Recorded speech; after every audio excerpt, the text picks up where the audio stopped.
Hello and welcome back for episode 2. Hello. I'm Kaitlyn. And I'm Rachel. And this is the We Have Yarn for That podcast. And we are coming to you from Rachel's couch. Mm-hmm. Super cozy. We'll probably have to show your cabinet. Oh, we can show the cabinet. It's a hot mess right now. We're next to her stash cabinet, and it's like... There's a lot in there. It is. I counted last week. I have yarn for, and I sorted it out in my notes so I can see sweater, like pullovers, and then cardigans, and then tops.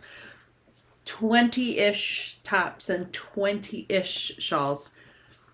I could see that. And I love how you organized it kind of by color. I tried real hard. Oh, it's gorgeous. It's gorgeous. Like, I want to find an antique cabinet to put my stash in because right now it's just in plastic totes under the bed in the spare bedroom. I lucked out because I found this on Facebook Marketplace for $100. See? That's what I need in my life. And then I called my parents and I'm like, I need you to come meet me and get this cabinet and bring it to my house because I have a tiny car and my dad has a big car. And my dad... Yeah. is wonderful, and he did it, and yeah. Go Dads. It's full. I guess since we're talking about it, we can... So I'm gonna pick up the webcam so we can show it over here. Woo! There it is in all its glory. Oh, the shawls. We're going to be talking about some of those shawls later. Yeah. So my top shelf is like my pinks and my mustards. And then I have all my caked up yarn on the left, and then like my blues and greens and my neutrals, and then I have more purple yarn over here than I thought I did. Over here, meaning nope, that way, yep. And then the bottom is my horrible mismatch of everything I've done because I had yarn club this week at school with the kids, and so I brought a crap ton of stuff I've knit and crocheted, and I just laid it out, and I'm like, here's what knit stuff looks like, here's what crochet stuff looks like, and I did not fold it and put it away properly, so that's what it looks like right now. And then on the bottom, I have books and project bags filled with things that I need to go back and investigate. And yeah, that's my yarn cabinet. Probably so many needles in there. There are definitely a lot of needles in there. All right. Needles I forgot I had, and then I can't find them, and then I go buy more, and then I'm like, oh, I found them! Poor Dylan. I like how you clipped that camera back on seamlessly. Did I? Okay, good. Seamless transition. So sorry if the the flip flopping while I was holding the camera gave you a little bit of vertigo, but yeah, that's my cabinet, and I've cleaned it out a lot too. I've destashed a lot of yarn. So before we get started, we just want to say that we are so overwhelmed by how much love and support we've been getting from everybody. We have, I think when I checked before we started recording this episode, like 220 something subscribers. 221. And 1,500 views. 1,500 views on our first episode, which like is mind-boggling. Yeah. So like seeing the number of views like leave the hundreds and go to 1K. We're like 1.1K, 1.2K. We're at 1.5K. We were just going back and forth all week. We're like, oh my god, this is what it's at now. I know. Like people want to like hang out with us and listen to us talk while we knit stuff. and that's amazing. So we are so grateful and thankful, and if you made it back for episode 2, thanks for following us on this crazy journey as we figure out what the heck we're doing. Yep. If you missed episode 1, I mean, I'd say go back and watch it, but the video quality is not that great. No. It's behind my messy bar in my dining room, so. But we have a webcam now thanks to my husband, so yes. Hopefully this video quality is a little bit better than last week. Thanks, Dylan. He's real good about that stuff. So, and yeah. We're going to try to figure out video editing. Yes, that's our goal for this week. We're going to try, because we got some comments about, I don't know what you're doing, or like, I want more information. Mm-hmm. So we're going to try to be better about that this week. So if you saw an intro before this started, we figured it out. And that's all Kate figured it out, and if it worked out correctly, I absolutely love the intro. And then in that pink box where our photo is going, I talked to, so I teach high school, and my high school has the career center. Mm-hmm. So kids that are in different like culinary, construction, electric. One of the programs we have is graphic design. And one of my advisory students is like the leader of the graphic design students. And I told her what we were up to, and she said, you should email the head teacher and ask if we can design a logo for you. And the teacher said, yeah, that sounds great. So at some point we'll have a logo to put there, which I'm very excited about. That's especially awesome. Because it will be like student design, which is, that's special. pretty cool. If you are joining us for the first time, Rachel and I are both teachers. We are both science teachers. Both science teachers. Woohoo! So I saw a lot of posts this week on Instagram about like, show us a picture of someone the universe sent you when you needed them, and I didn't post you, but I wanted to tell you that you were the person like the universe sent me over the summer when I was like, I want to be a real knitter and like have knitting friends, but I didn't have knitting friends. I don't know. So nobody wanted to talk about yarn with me, or... It's a bummer. I know. Like, all of the friends I've made in the last couple of years are yarn friends, except for my mom group. Like, everybody else is yarn friends. And just thinking about, like, all the yarn shops that I've dragged my husband to like, just... I wanted to go, but I didn't want to go alone, and he's... Speaking of which, we should go... There's a yarn shop in Maine, and I've taken Dylan to... It's in Camden, which is near Rachel of On the Rounds studio, which we'll be talking about later. Okay. But we've gone to Camden twice, and Dylan's like, I don't really like this because all I want to do is go and hang out at the yarn store. So I'm like, okay, fine. It will be a girls' trip from now on. So we stay at bed and breakfast, and we go do some shopping, and we hang out at the yarn shop. And maybe we can go talk to Rachel. That sounds so fun. It's amazing. She's so nice, but we'll talk. I'll talk more about her later. Yeah. So anyway, something to think about. Love a road trip. Always down. So yeah.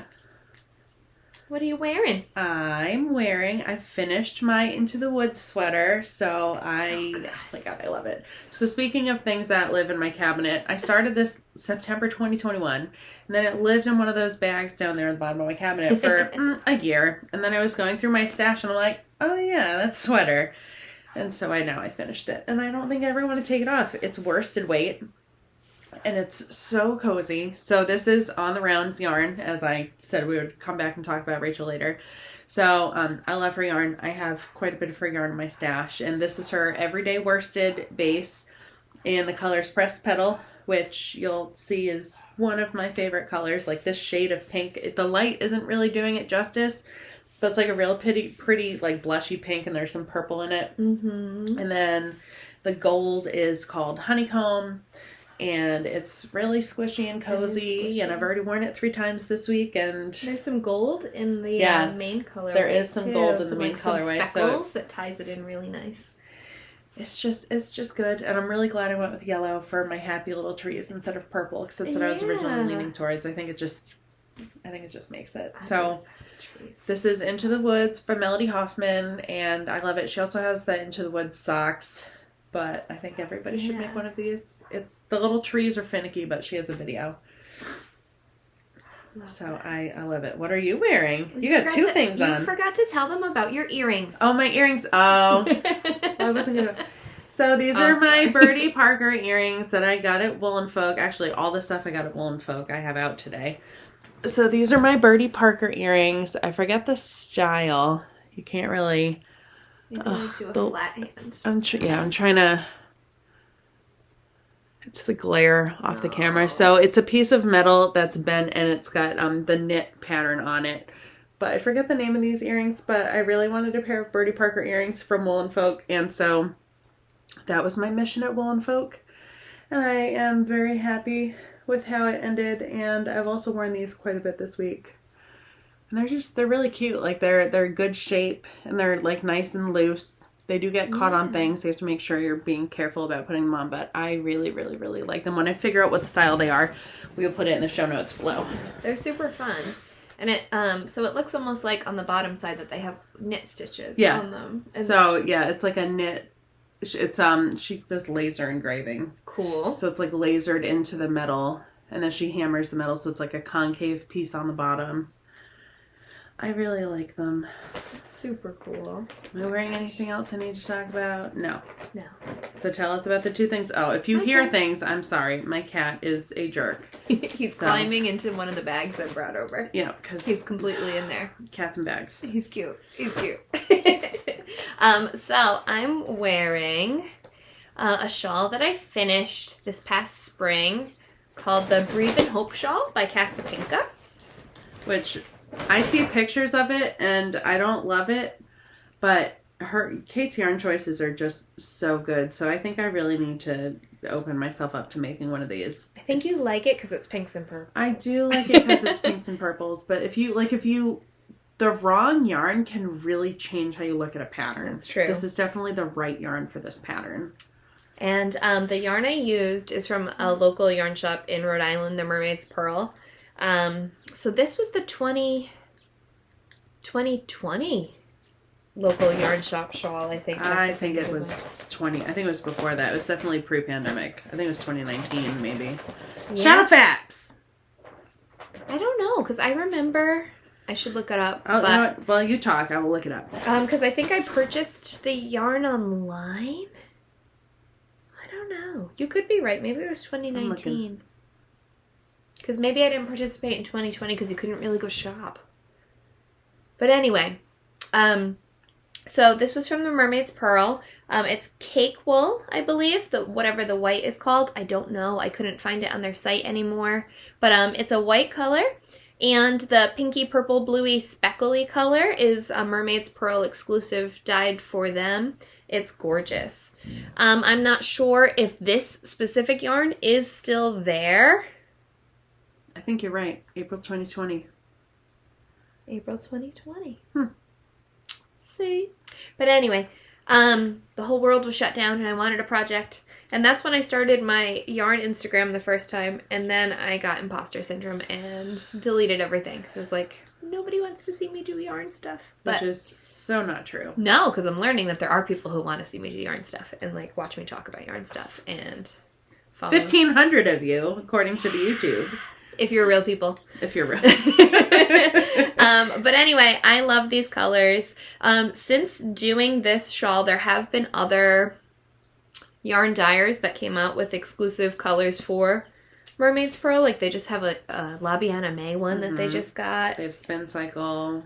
Yeah, Spincycle, cake wool. I think Primrose might have even done an exclusive colorway for them. But they have lots of beautiful stuff. I'm surprised it's not blue if it's their exclusive color.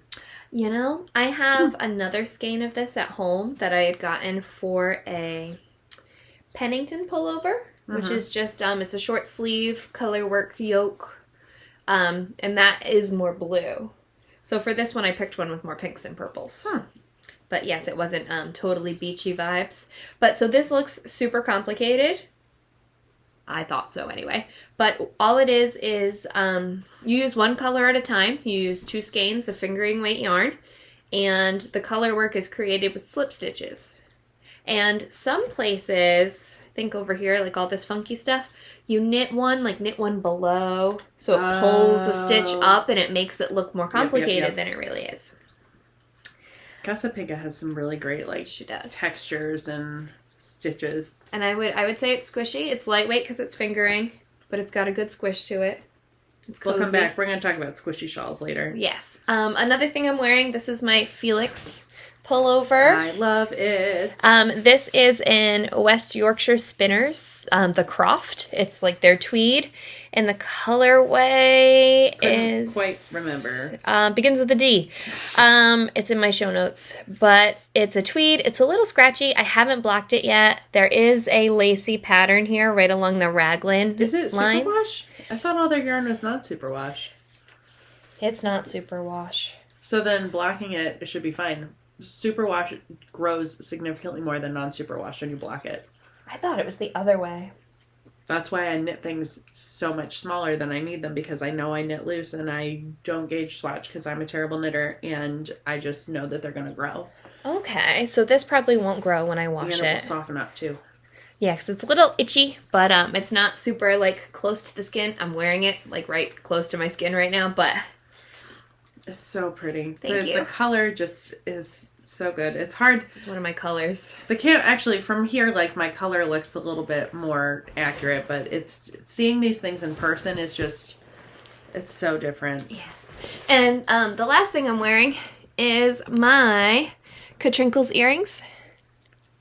Love Katrinkles. Love Katrinkles. So I love a lot of her, like, what are they called? Notions? Mm-hmm. And these are earrings, so they have, like, knit stitch. Yeah. There we go.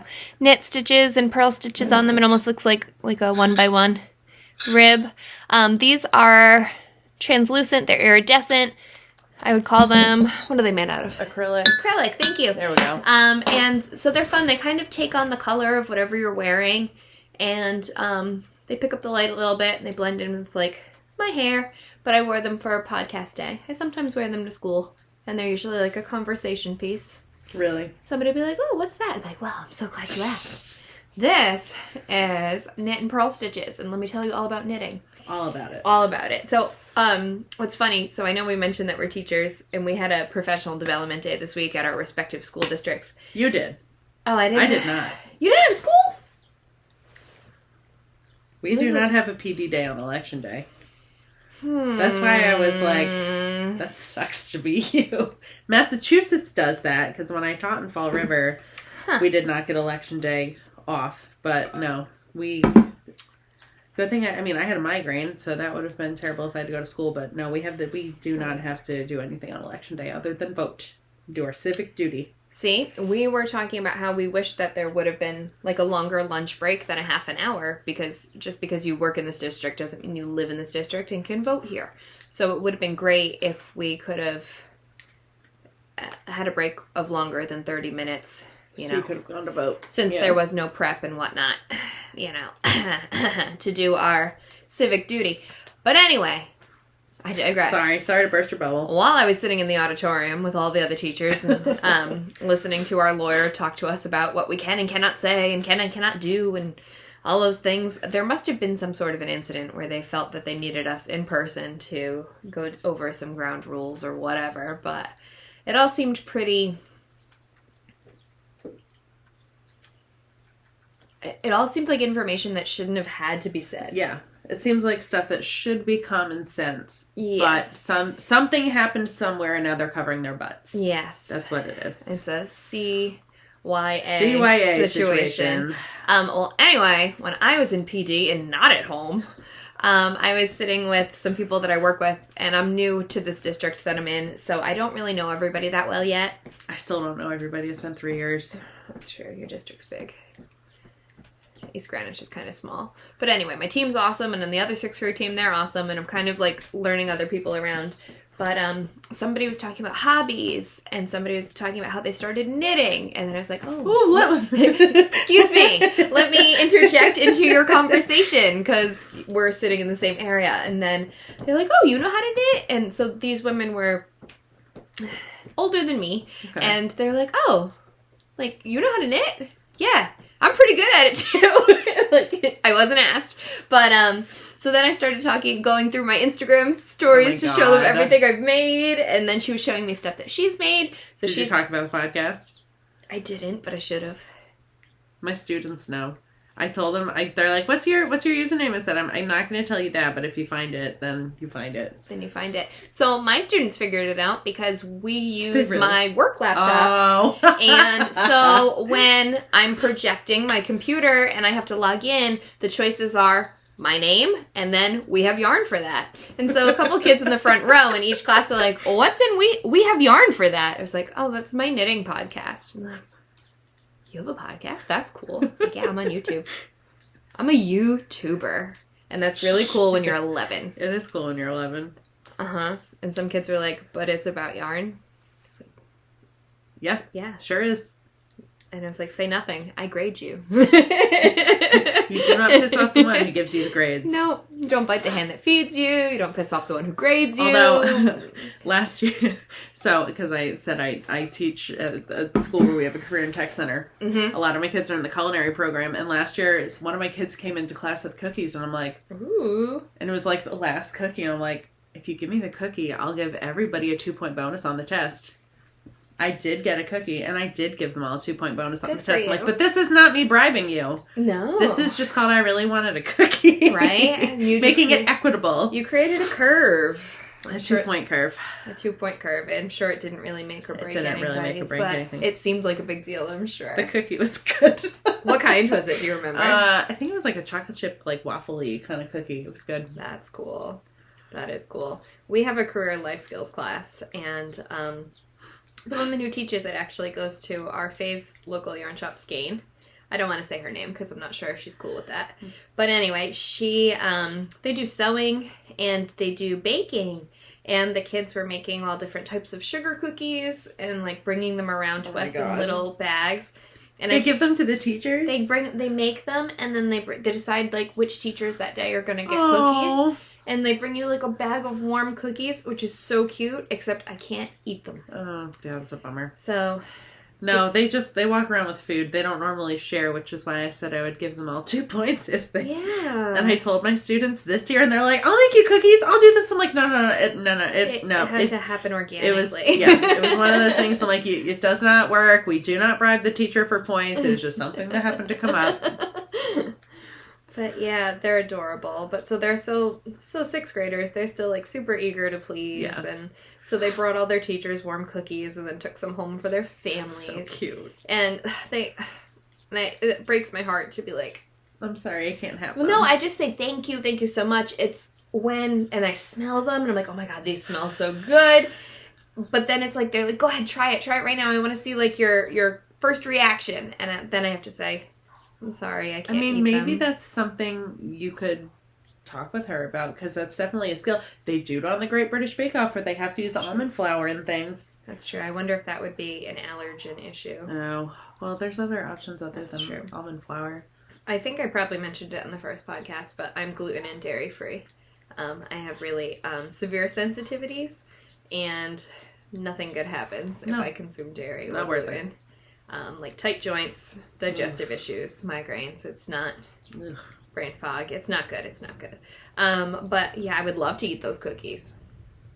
So much. Cookies. So maybe someday I could bring her some 1-to-1 gluten-free flour to see what they can come up with. Because I could even be the guinea pig. Right. I think that would be a good challenge. Yeah. Well, especially like... It's Bob's Red Mill 1-to-1. Yep. You should be able to use it just like you would use regular flour. You don't. What have is to the add. 1-to-1? So it's a mix. So there's probably tapioca in there.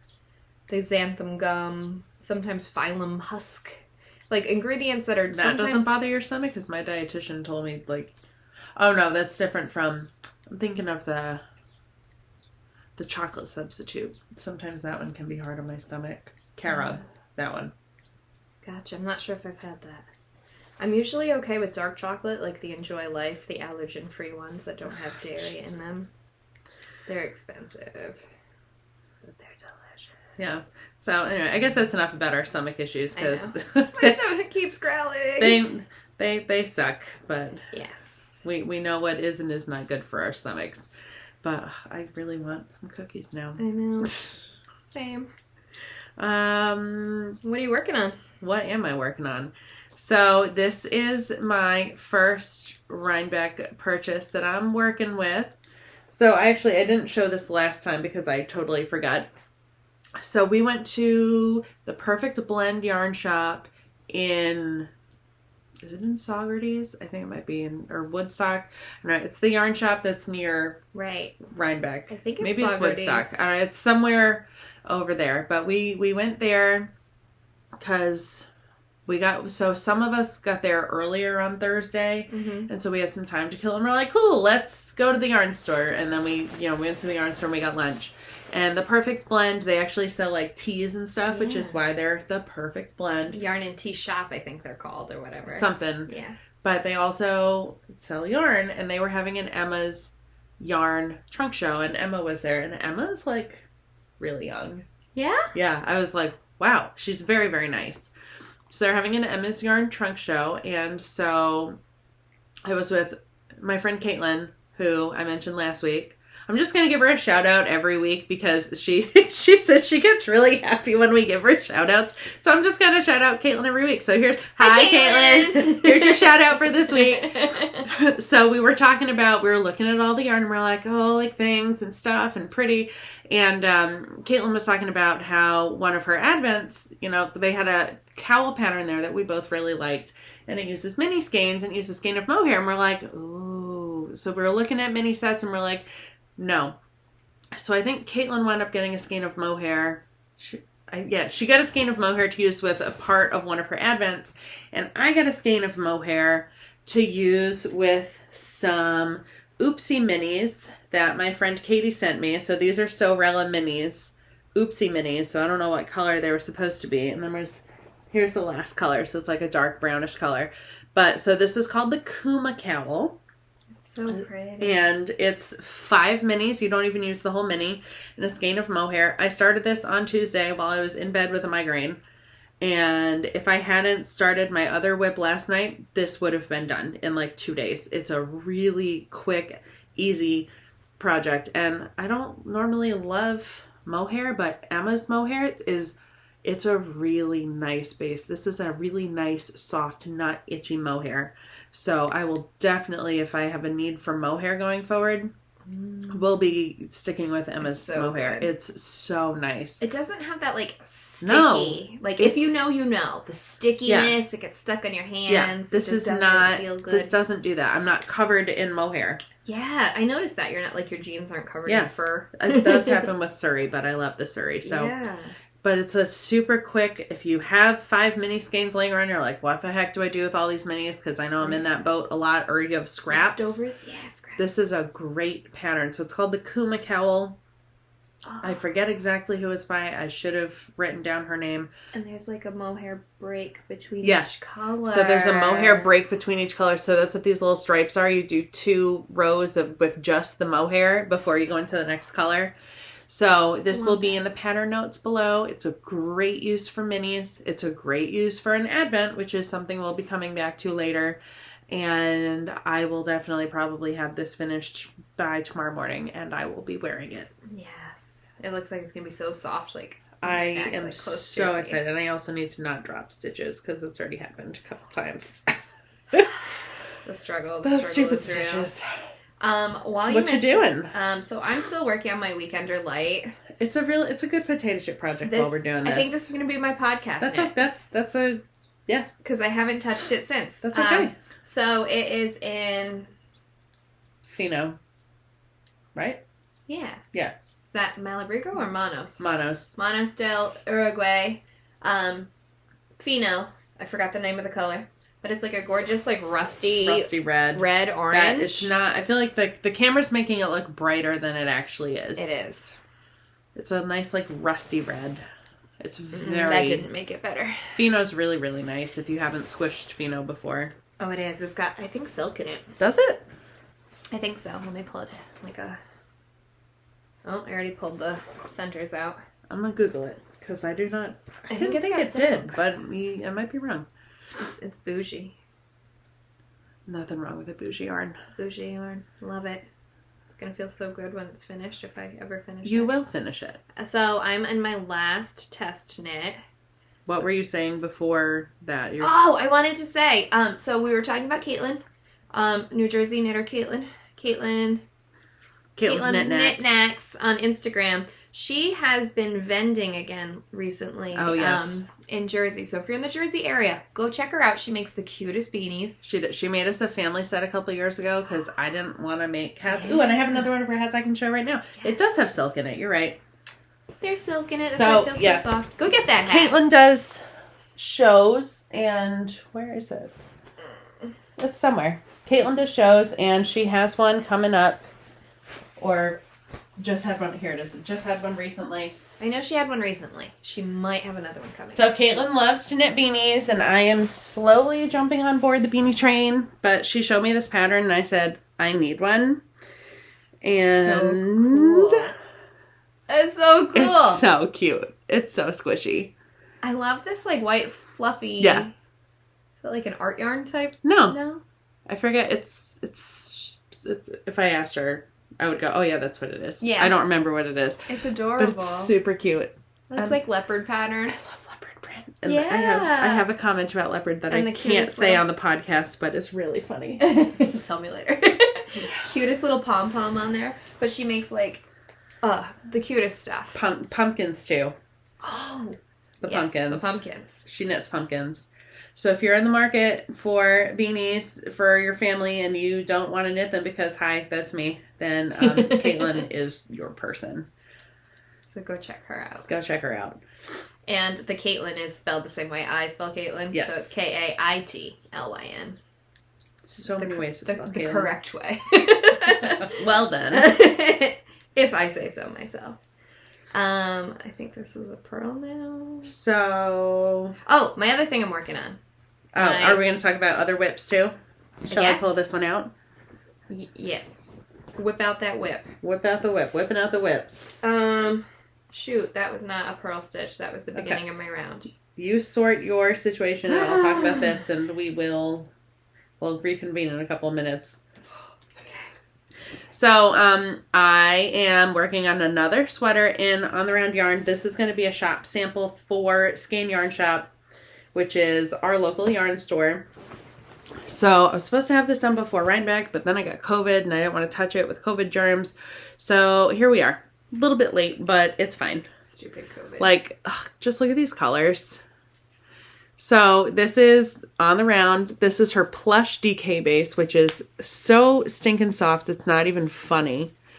And I think this is Sugar Cookie is the main color. And I think Narwhal is the blue. But I'm making a sheep camp pullover by Native Knitter. And I love the sheep camp pullover. Kaitlyn also made a sheep camp pullover. And I saw it at Rhinebeck and I was really jelly. So I'm making one for the shop. And then I'm going to make one for myself because I have 2 skeins of, might as well go get it since, you know, it's right here. I have 2 skeins of Unicorn, which is Do You Knit's exclusive colorway in New Jersey. I have 2 skeins of this that I've been holding on to that I didn't know what to do with. And so this is going to be my contrast color with, I ordered some knit picks this week. Mm-hmm. So I got a skein of charcoal, a skein of like a mareenish blue, a skein of black. And I'm going to see which one I like best to put these with. So once I finish this sheep camp, I'm going to start my own sheep camp. But I'm not going to knit on it right now because if I read a chart and I'm talking and I'm trying, it's not going to end well for anybody. But yes, it's working up really quick. I just started this yesterday. So I got this much done yesterday, which is pretty good, I think. It is pretty good. Yeah, I really like it. The chart is very simple. Mm-hmm. So it's really like the chart's like this big and you just keep repeating it. It's not a hard chart at all. Love that. So it's easy to get into the groove. Mm-hmm. But I got to work on my floats a little bit. Native Knitters, Jenberg, right? Yes. Jenberg. Yep. I have What you got? patterns that I want to make of hers. I want to make the eye dazzler, which I have yarn for. Which we'll be talking about. So I have my last test knit that I'm going to do for a while, and thank you for talking me down for not signing up for that like mohair cardigan one, which looks so squishy. But I think I was more like drawn to the lifestyle of the photo. I'm like, how cute is she? And her UGG slippers and her jeans and her little cropped. Can't get hung up on that. Little cropped cardi. That would take me 17,000 years to make. I'm glad you're taking a break from test knitting. Yeah, so this is my last one. It's such a good pattern. I think it's due in like 3 or 4 weeks. So I'll be working on this and then I probably won't sleep. And so this is the Athena sweater or pullover. I can't remember what it's supposed to be called, but I got the pattern here. Hold on. Please hold. It's really cute. Just Athena by Arianna Fresca.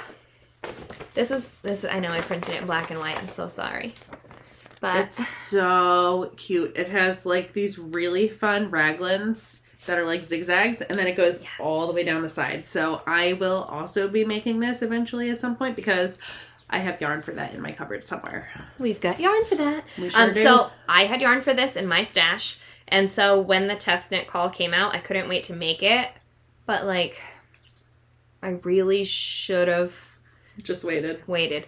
Because I am not sure if I'll finish this. And I hate that letting somebody down feeling. But there is on the raglan, it's going to be tough to see. Zigzags. But there are you can see them. Zigzags that will go down in the front and the back and then down the side. I'm not going to do the bishop sleeves like you saw in the pattern photo. I'm just going to do like a regular straight fitted sleeve. For those of you that can rock the bishop sleeves, more power to you. We are not those people. I mean, speak for yourself. I feel like I could. But I just think it's kind of trendy right now. And I love this yarn. It's Farmer's Daughter Fibers. It's superwash. So I do need to be careful with how much it's going to grow after. I did do a swatch, but like it's an itty bitty little thing because I couldn't wait to get started. But I needed to go up in needle size. I've got about one more repeat of the 16 row chart before I can separate for the sleeves, and then I'm hoping the body will go pretty quick. I might try to do the sleeves before the length of the body because I hate doing sleeves. So I feel like if I do them first. That's kind of what happened with this. I knit until a point, and then I did my sleeves, and then I went back and finished. Yeah, because then you're like motivated to wear it. So I will be working on that until I fall asleep at night. Yeah. I think it's due like the 1st or 2nd week of December. Oh. Like, I don't think I'm going to make it, you guys. That's okay. You'll get it done, though. Probably. Eventually. It'll eventually be finished. I gotta make one. But the yarn, Farmer Daughter's Fibers, Synopath, which, as you can tell by what I'm wearing, is kind of like a color that I love. This just purpley, a little bit. Purpley color, because, you know, like, here's my project bag with the purples and my sweaters with more the yarn she has to show us for acquisitions in this color. Yeah. It's really funny. So I have more yarn to show you in a little bit that's pretty much the same color. No wonder I loved it so much because I have other yarn dyers of this yarn. But, like, I think this color looks so good with my hair. It's a really good color on you. So, thank you. Thank you. Again, I think so too. This is my favorite color. This blushy pink, or also like corally pinks. I will make all the things in this color, and it's fine. Yes. So let me put that back in its bag. And hopefully I will have more progress on that to show you guys when we film next. Because I don't think we're going to be able to film another episode until December. Because Okay. 2 weeks from now is Thanksgiving, and we will be in DC. Oh. So I was going to say I'm around. But we will not be. Gotcha. We do not eat Thanksgiving food. My sister lives in DC. She's a lawyer. So every other year we go to DC and we eat at a restaurant, which means no dishes and no Thanksgiving food because I don't like Thanksgiving food and neither does Lauren. I like mashed potatoes and I like pie. Everything else I can take it or leave it. Yeah. And while we're down there, we're going to, take Owen to probably the Natural History Museum again because I love dinosaurs. And we're going to go do the Office experience in DC, which I'm super excited about.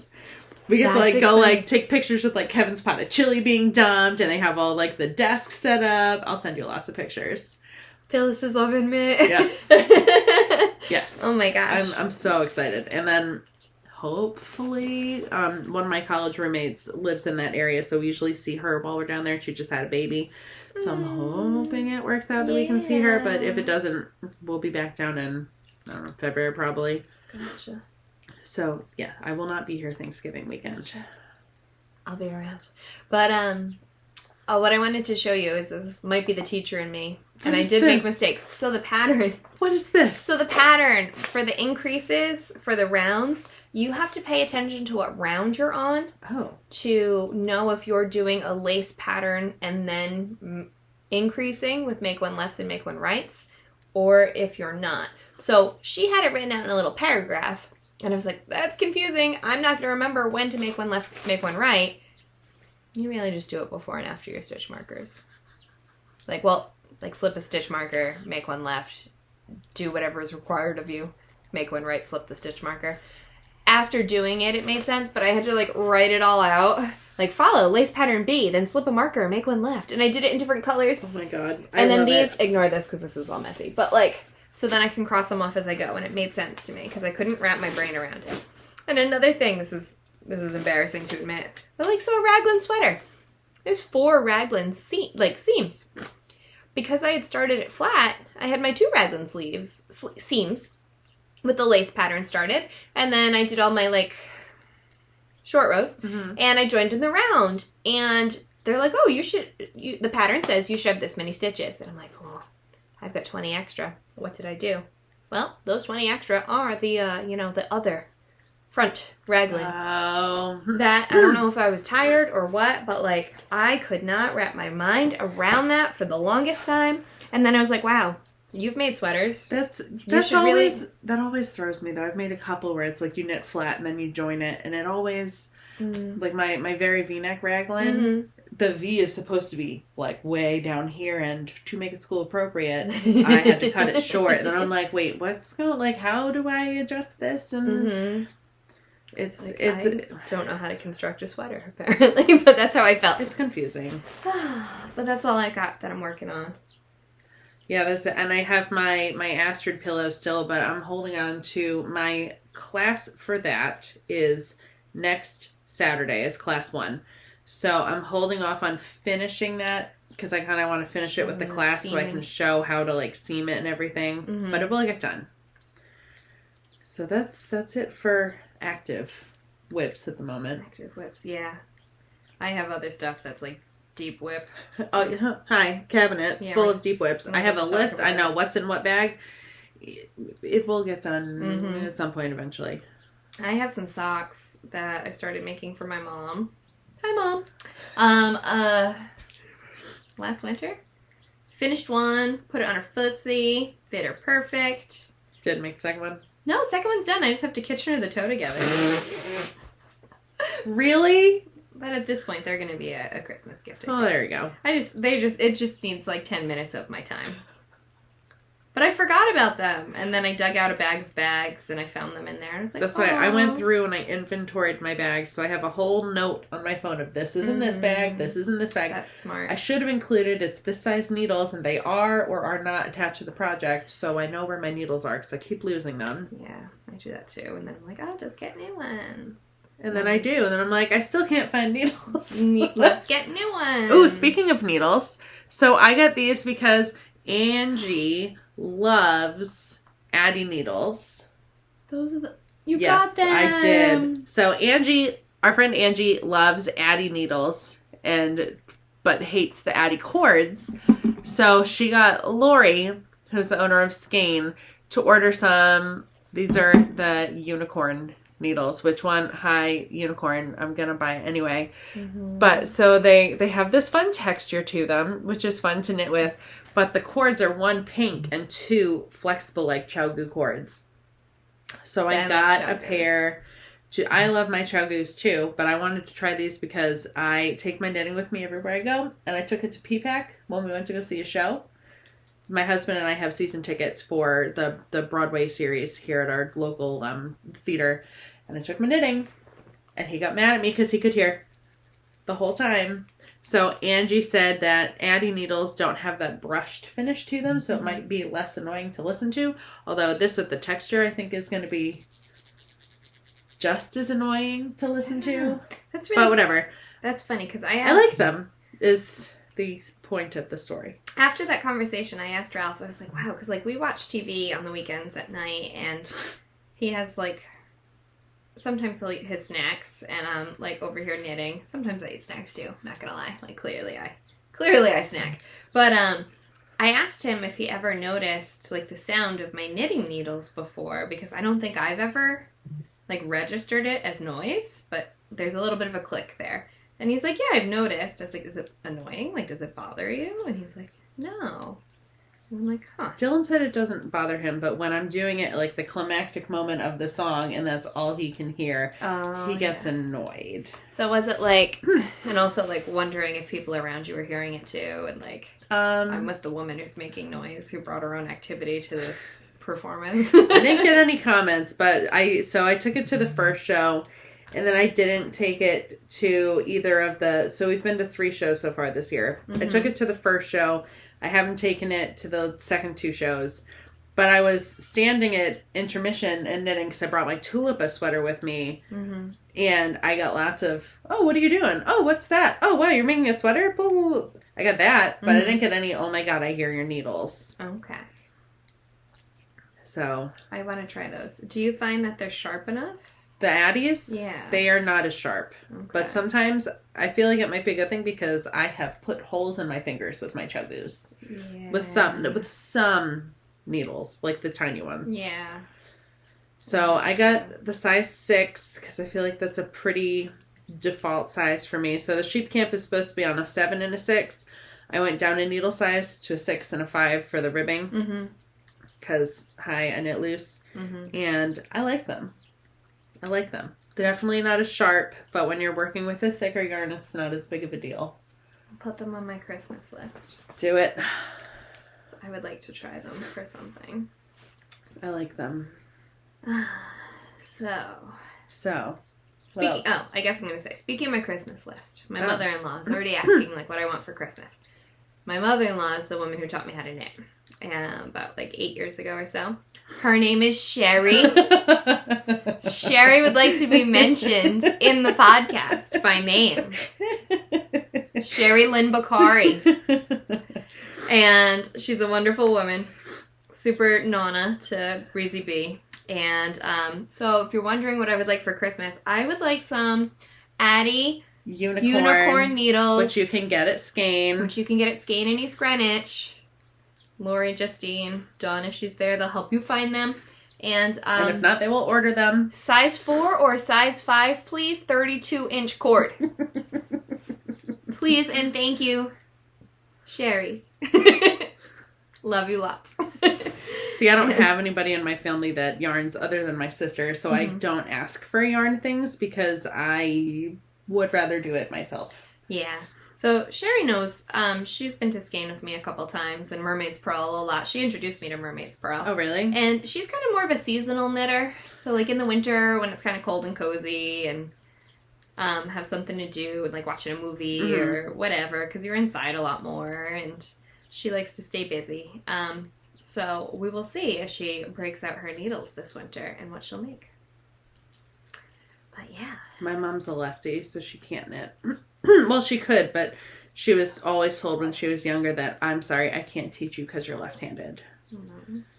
She could just sit across from a right-handed knitter. Oh, God. I'm trying to teach mirror image. I'm trying to learn how to knit left-handed because, like I said, I'm running yarn group, and a couple of my kiddos are lefties, and I'm like, so I'm trying. I'm watching some videos. If anybody has any good recommendations on left-handed knitter videos that they could share with me so I can share them with my students, because I like to know what I'm doing. So, I've tried to teach left-handed people how to crochet, which is extremely difficult, but I've done it myself and tried to do it left-handed. I tried knitting left-handed, but it's really hard when it's not what you're used to. So if anybody knows of any good resources that I could point my kiddos to, I would super appreciate it, because I don't know which videos are good or what people are actually left-handed or who has helpful videos. I've looked myself, but if any of you know for sure, hey, this is the one that worked, please let me know. I would very, very much appreciate it. Is Amelia a left-handed crocheter? Her sister is. Okay. And I know that she was telling me about some videos too. Luckily, I haven't had any kiddos ask me to teach them how to crochet that are left-handed. Okay. And Amelia Creates. She makes really cute amigurumi. Amigurumi. Mm-hmm. I always have a hard time with that word.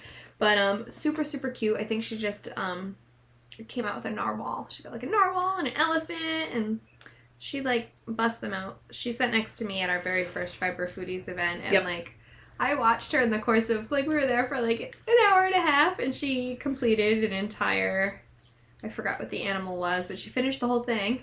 An elephant, maybe? Maybe. A walrus? I want to say it was maybe yellow. Bumblebee, yeah! That's it. And her sister was there, too.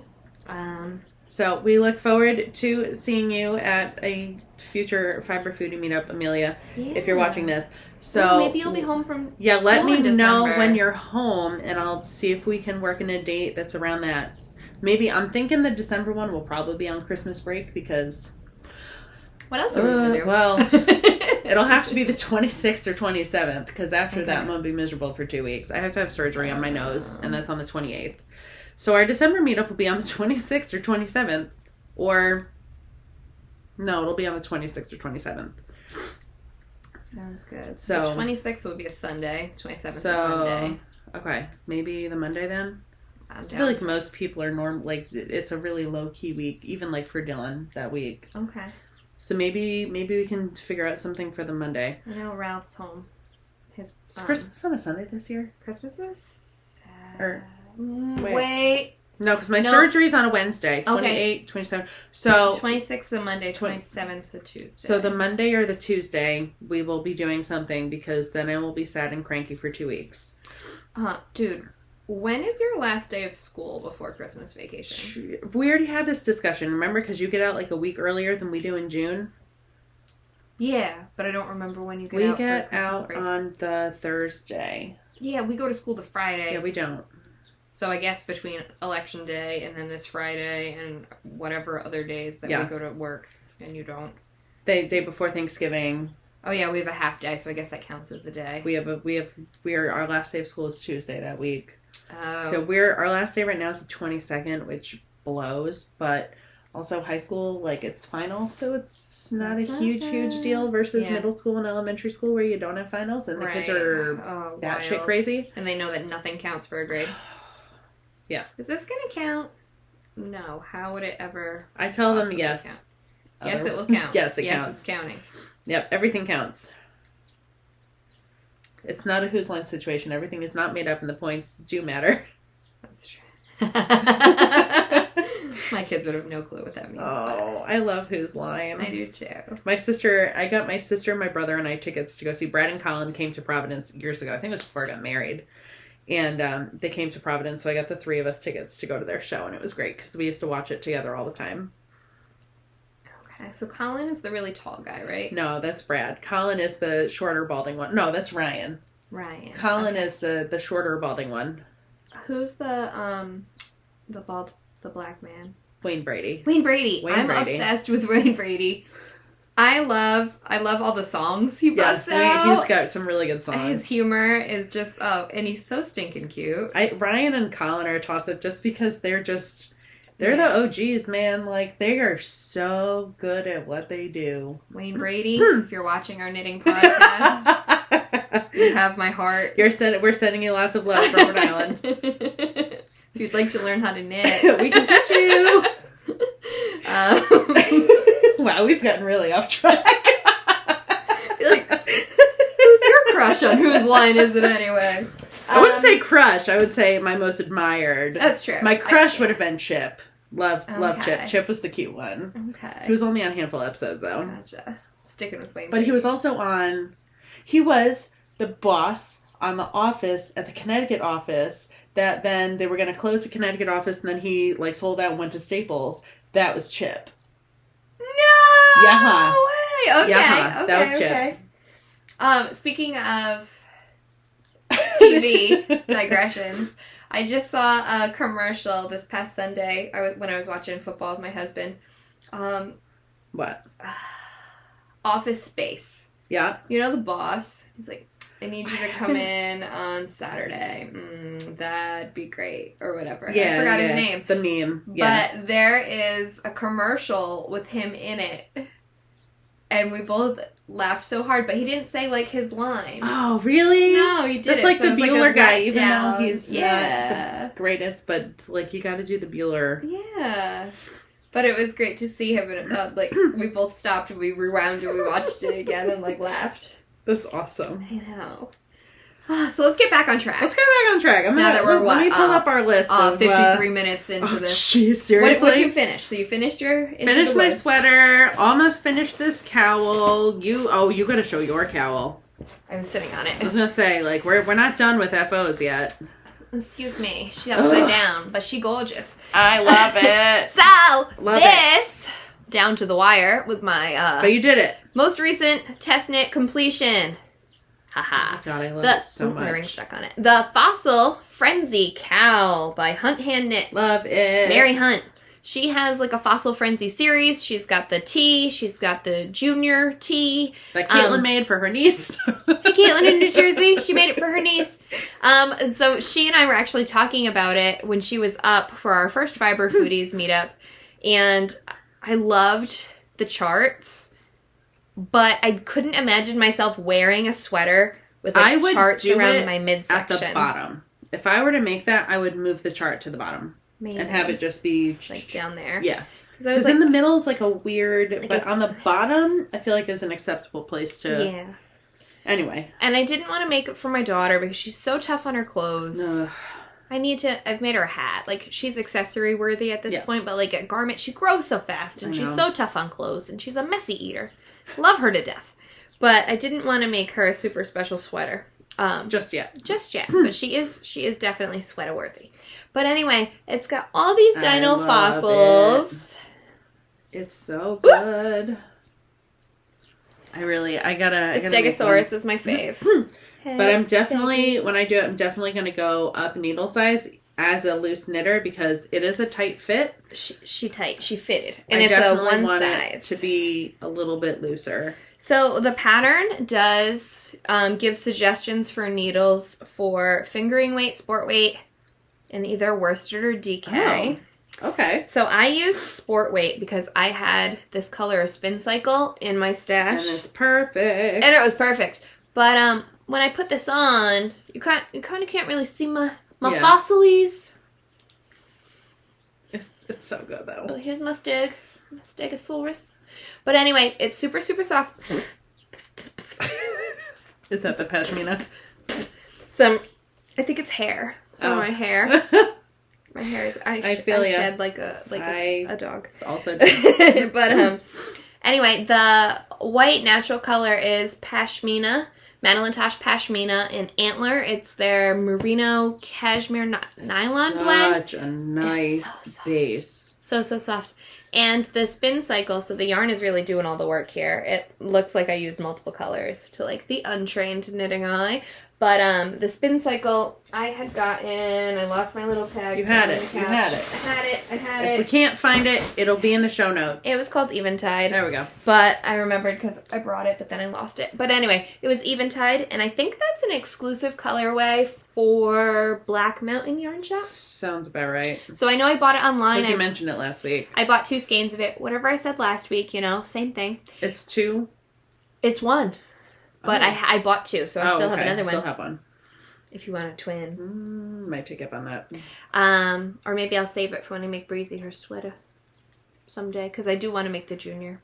It's so good. Well, since I completed my test knit, I do have a code to get a free pattern from her, so maybe I'll get that sweater pattern. There you go. Since I can make Breezy a little matching sweater. We can do a little mommy and me.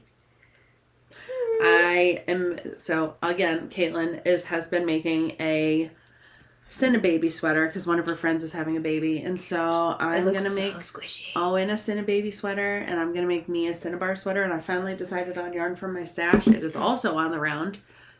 So I'm gonna make a Cinnabar sweater, and I'm gonna make him a Cinnababy. He's a Cinnababy. He's a cutie. He's also a pain. But he's real cute. I mean, he's a My toddler. poor students. Somehow we were talking about, because we're talking about positive and negative feedback loops. So we've been talking about, childbirth, the hormones keep getting increased. And I'm like, and then I told them that I was going to be out because I have to have surgery. And they're like, what happened? I'm like, honestly, I think it's from being pregnant. It messes with you in ways you don't imagine. And they're like, oh my God, you're making it sound terrible. I'm like, guys, don't have kids. Just don't have kids until you're ready to deal with the consequences. Your hair don't have kids. Out. I have students babysit for me, and we came home one time, and she was holding him on the couch, and he was asleep in her arms because he was crying when she put him in his crib. And I'm like, she's like, oh, I'm like, don't get any ideas. Don't go down this road. I'm telling you. It's a lifelong commitment. But yeah, no, the hormones have crazy, your skin changes, your hair changes. Everything. All the things changed. I don't know.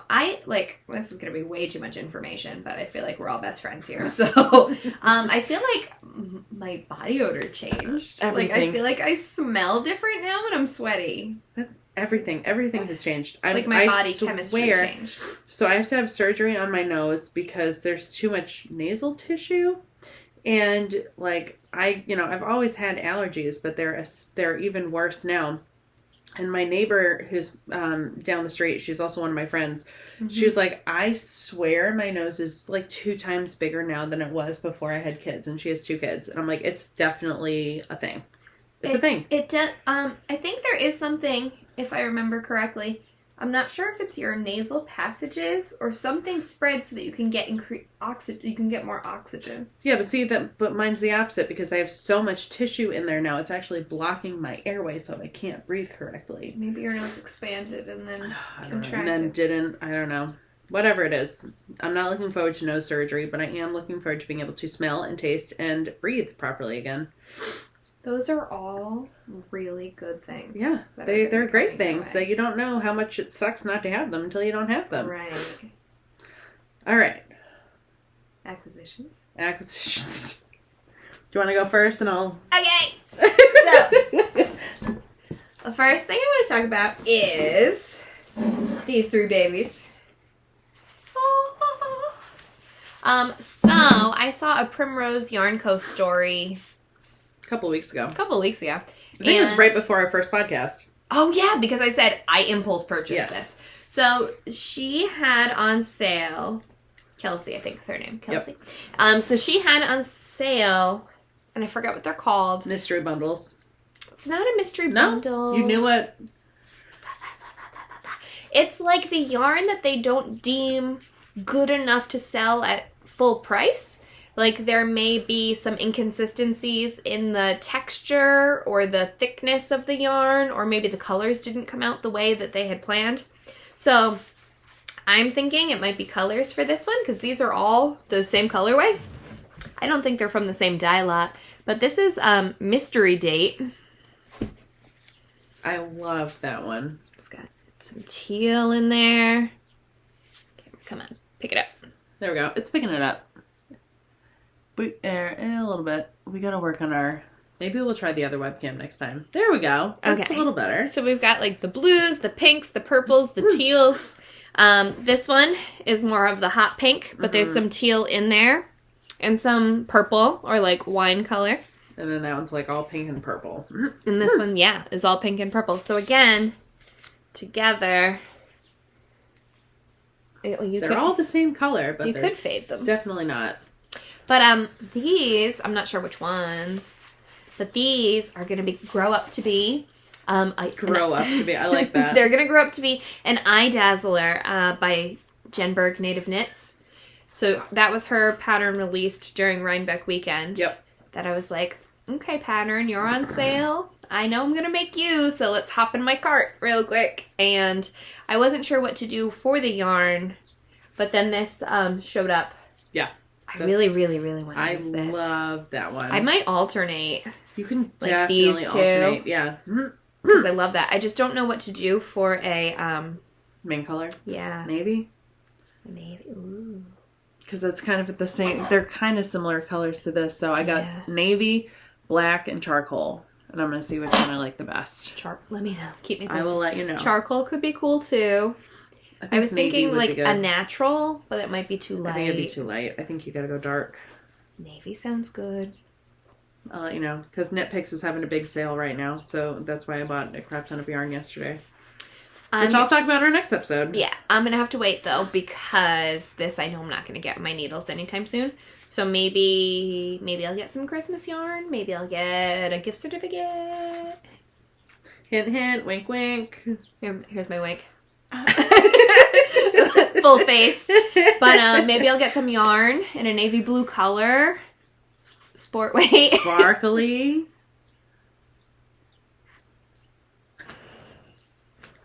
Maybe it will have Stellina in it. Stellina would rock those colors. I feel like I just blew your mind. Oh my god. That has to happen. Yeah, it definitely does. Okay, so that's that. That's the plan. That is the plan. Navy blue with Stellina. Next up, this purchase is thanks to Rachel, who pretty much made me buy it. I didn't make it. No. I didn't force your hand. She didn't force my hand, but she kind of, I did encourage it. She did encourage. This is my first ever, but not my last. Definitely not your last. Hey, Sam, will you make me some navy yarn? With Stellina? With some Stellina in it? Silver. So or this... bronze would be real pretty with those colors, too. So, like, Sam, I've been admiring her yarn from Sam afar. is Beachy Breeze Fibers. Thank you. Beachy Breeze Fibers. She's in Connecticut, so, like, when I ordered this from her, it got here, like, in 48 hours. Yeah. So she's the best. This is, like, so soft. And that color, I just can't. This colorway is her mulled cider, and this is my color. I'm pretty sure I named it, actually. I think it was Sangria, and then we renamed it Mulled Cider for the fall. Okay. So, like, I feel like this color just looks so, like, good with my... Oh my god, are we going to bring back the yarn crowns as a thing? We can definitely... Do you remember seeing that? The yarn crowns? I feel like I can just make one real quick. I think, yeah. But, like... Dun, dun, dun, dun, dun, dun. So anyway, I feel like this color looks so good with like my skin tone and my hair. It's your color. This is like a twin to the Farmer's Daughter fiber that I've had in my stash that I'm making that Athena pullover in. Like pictures do not do this color justice. No. I already messaged Sam as soon as I saw that yarn. I'm like, Sam, I need this in a sweater quantity for myself.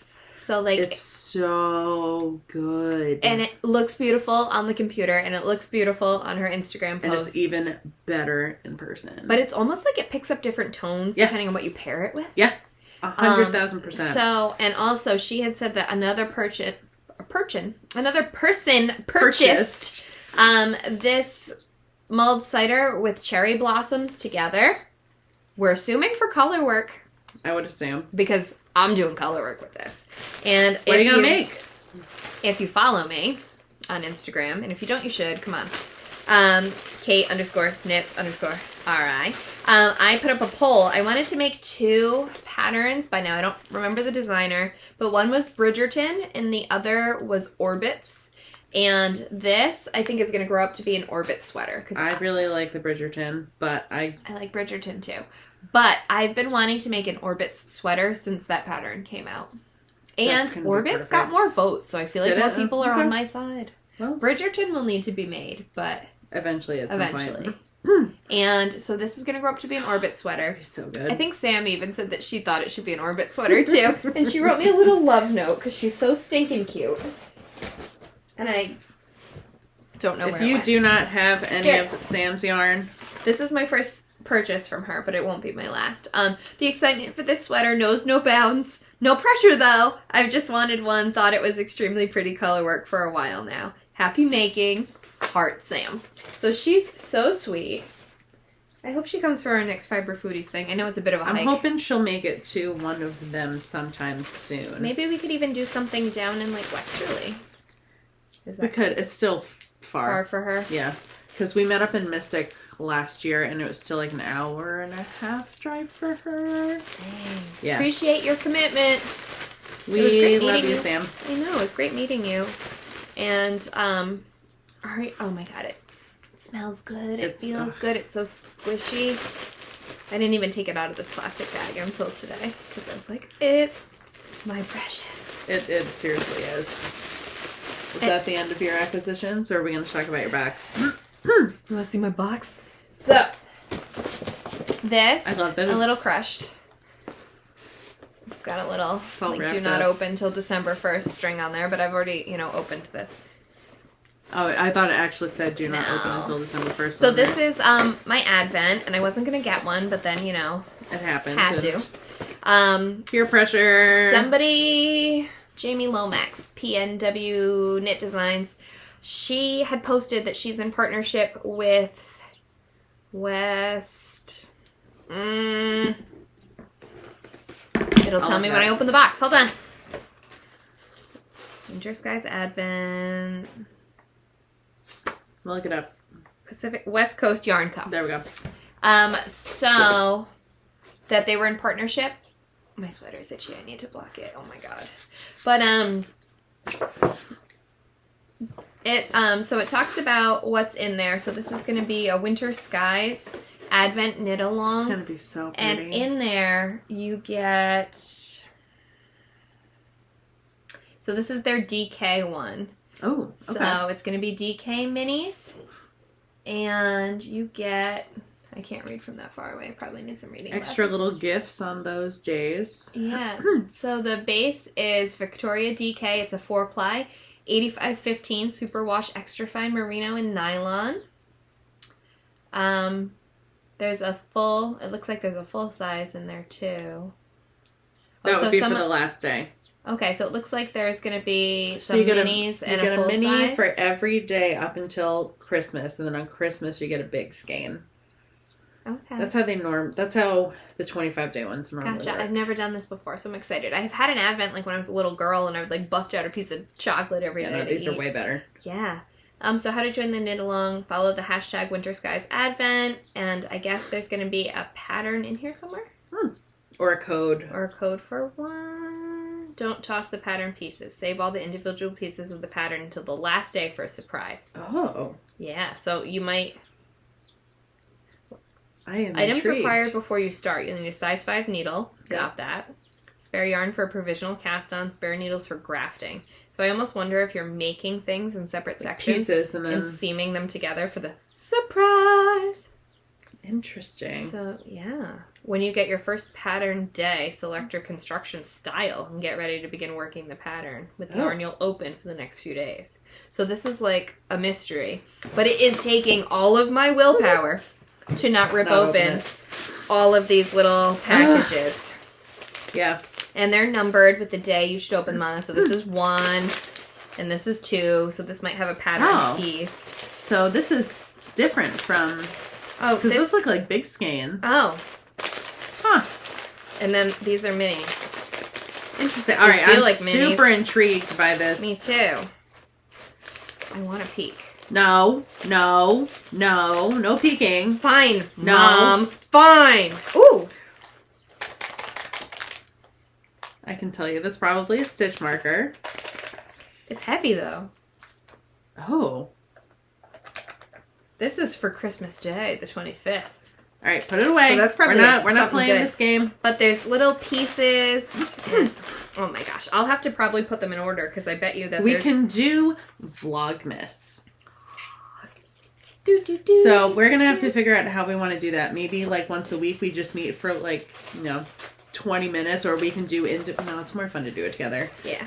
So like every couple days we like meet up and go like, this is what I got this day, and this is what I got this day, and this is what I got this day. That's fun. Because I know people do that. But after I finish my test knit, I have to make... I don't have to. I want to make my dad a pair of mittens. He's mentioned to me a few times... Well, he mentioned to me a few times last winter that when he and my mom go for their walks, like they get outside as much as they can. They're outside people. And so even in the winter when it's decent enough outside, they go for their walks and by the ocean, and he was saying that his hands get cold and he would love a pair of, I think he said alpaca mittens. Ooh. And I have alpaca yarn in my stash, which I think he actually... An alpaca merino blend so it doesn't stretch. I think I'm going to hold it together. Like hold it with something that won't stretch. I don't think I've told you this. One of my students has alpacas. I know, and I don't remember all their names. His parents are divorced, and his dad lives in foster, and he has 4 alpacas. I don't remember all the alpacas' names, but I know 2 of them are Obi-Wan and Obi-2. Obi-Wan and Obi-2. I love that. And I'm like, I need you to see if you can get me some yarn, because I want yarn from your alpacas. Yeah. And they send it off somewhere to get blended with merino, and I'm like, I really want some yarn. Yeah. So if I get any from my student, I will let you know. Yeah, like even if it's undyed, just natural alpaca. I am so excited. I hope he pulls through for me. Yeah. So, all right, I guess we'll talk about my acquisitions. Oh, yeah, so please. These are the last couple things I didn't talk about from my Rhinebeck acquisition. So this is my mug. It says Craft Magic and Craft Real Magic. This is from Home Row Fiber Co. I picked this up at Woolen Folk. Again, this is like my Woolen Folk day. So that's my mug for today. And all of my little stitch markers on here are from Sassafras Knits, which I love her stuff. They're so cute and delicate. And this one's a strawberry, and my screen name on AIM in middle school was strawberry with some numbers after it. So I've always had an affinity for strawberries. That's cute. And They're like this gorgeous. one's like a little sun and a moon and some gems. I'm gonna wind up getting more. Did they come together? Yeah. So no, the strawberry was separate, and then the 4 were a set. Yeah. And then this is my last yarn I didn't talk about. So again, perfect blend, trunk show during Rhinebeck, Emma's yarn. I picked up, this is a skein of slub and a skein of mohair together in the colorway Moral of the Story. And this is going to become, so it seems like Emma's yarn does a lot of collaborations with Cali Monster for patterns. Mm-hmm. And so last spring, I want to say I saw this pattern. It's called Sprinkled with Kindness. So it's like a section of slub and a section of mohair, and the mohair has like this really pretty lace texture, but it's how you like fold it and wear them together. Like the mohair is underneath and the slub is on top, and it just looks amazing. And I really don't have a lot of neutral shawls, so this is like a really pretty like grayish browny taupey color, and I think it's gonna get used a lot. So this is my last Rhinebeck acquisition. I forgot at home last week, but so I have done this thing called wool swap a few times. Wool swap is, if anybody remembers what FiberShare used to be, FiberShare was like you sign up and you get paired with somebody and you like send packages, but like I would send to Kate would send to somebody else, and somebody else would send to somebody else, and eventually somebody would send to me. So it wasn't a direct swap. With wool swap, I would be paired with Kate and Kate would get paired with me. So we would be directly swapping packages back and forth. So my first wool swap was last fall, and I got paired with my friend Katie of Good Heart Designs. Well, she's my friend now, but she wasn't at the time. And we like really hit it off, and we like are still friends. We still talk like on a every other day-ish basis. And so we got paired together, and then I did it again. I got paired with somebody else, and it was fine. And then last fall, or no, maybe it was July, like this summer, I did wool swap again, and Katie and I asked to get paired together. So we got paired together and we swapped boxes. And now we've decided we're going to kind of take a step back from wool swap because we're just going to keep swapping with each other for the time being. So I picked up, it's wonderful. Love that for you. I picked up 2 skeins of teal at Rhinebeck that I'm going to be sending to her because she just lost her niece to ovarian cancer at 24, which is horrible. So she's going to be designing a hat pattern of teal yarn to raise awareness for ovarian cancer, and all the proceeds are going to be going towards ovarian cancer research.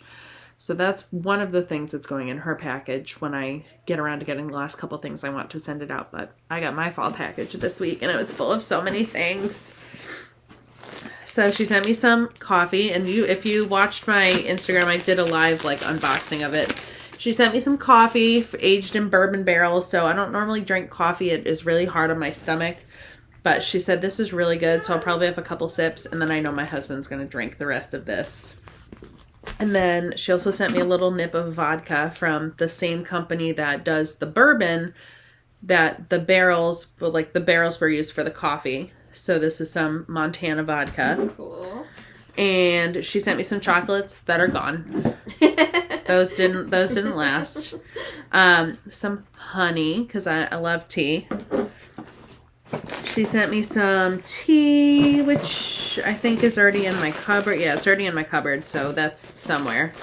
She made some sour cherry jam, which I actually told my husband, I'm like, I want to make bread in the bread maker tonight, and I'm going to put this jam on the toast, and it's going to be so good. Have it with some tea and your honey. Yes. Some silly coasters. So they say it's a good day for yarn. Yarn makes me happy. Time to unwind one more row. Some Sorella wool wash, because Sorella wool wash is my #1 absolute favorite wool wash. Let's see. I've never tried it. I love her wool wash so much. A pen, some stickers, a really cute stitch marker. That's a skein of yarn. Oh, that's cute. And I like that it's got the pin and the hoop, so you can like use it knitting and crochet. And of course she sent me yarn. So this color is not really showing up right. It's a little too bright. Oh, yeah. But this is a really pretty rusty colored linen blend yarn. So this is sport weight. It's 34% cotton, 35% linen, 19% lyocell, and 11% nylon. So pretty sure I'm going to make a cute little crop top out of this because 2 skeins should get me a crop top. Mm-hmm. But it's going to be so nice for the summer. Yeah. And she sent me this super folly 5-skein mini set that 99% sure is going to become another Cooma cowl. I was going to say that would be wonderful. What color mohair am I going to use? Probably silvery gray. Yes. I think to go with this. So this is going to be another Cooma cowl. Or like, how do you feel about like a green? I don't, because none of these are green. So That's I feel like I want something more. Because I was thinking like mustard, but I don't know how mustard would be with. Yeah. So I feel like gray is my safe bet here. That's right, because you hold it double. Yeah. And I got 2 skeins of this worsted weight yarn, and it's called Mermaid's Joy because I love mermaids. Yeah. So it's so pretty and green and tealy and speckly, and I love it. No idea what I'm going to use it for yet, but I will be finding the right project for it. Sometimes yarn just has to sit for a while and marinate in your stash before you find the right project for it. Yeah. So that's my acquisition, because I've been good and I haven't really bought much yarn. But swaps don't count when we're talking about stash down. That's true. Which we need to do. I want to do a swap so bad. And just bite the bullet and do it. Every time it comes up on my Instagram, I'm like, oh, I would love to, but I'm such a people pleaser. And I am so afraid of letting somebody down that they are not going to like what I picked for them, because this is going to be a stranger. It's not going to be somebody I know. But the thing is, you don't just send a random package. Like, you get to know them first. You get their Instagram. You get... okay. So you fill out, like, a little survey saying, like, here's things I like. Here are dyers that I like. Here are colors I don't like. Here, like, they talk about, like, I'm allergic to this, so don't send me chocolates that have peanuts in them or whatever. Right. So you get a little information, and you can get to know the person before you send them a package. It's not just like, bing, bing, boom, here you go. It's not like you're sending something to a girl named Jen in Colorado kind of thing. Right, exactly. What if I get paired with someone named Jen from Colorado now? Well, then you'll get to know that Jen from Colorado before destiny. You... So I think it's worth doing, especially if you're nervous about it. Just do it. Just dive in. Just do it. And make a new fiber friend. Just do it. Fiber friends are the best friends. They are. They are. Okay. So I'm probably gonna sign up for fiber. Do it. Just swap. Maybe after the holidays. Yeah. I know they start usually again in January. Okay. So, all right. We're running late. I think our side conversations kind of ate up like 10 or 15 minutes. We digress. Although, I have to say, in the comments from our first episode, at least one person said that they love a longish podcast. Oh, there we go. Where it feels like they're sitting and knitting with some girlfriends. That's, this is for you, girl!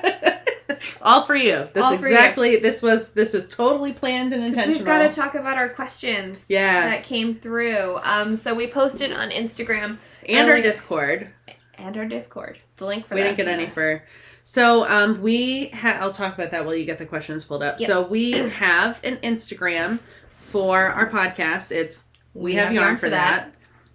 So if you are not following us, we would love it if you can follow us over there, because we're going to post right before we do episodes, do you have any comments or questions or feedback or things you want us to talk about? And so that gives you a way to like communicate with us that usually is quicker than YouTube, because sometimes YouTube we don't know the comments are there right away. Right.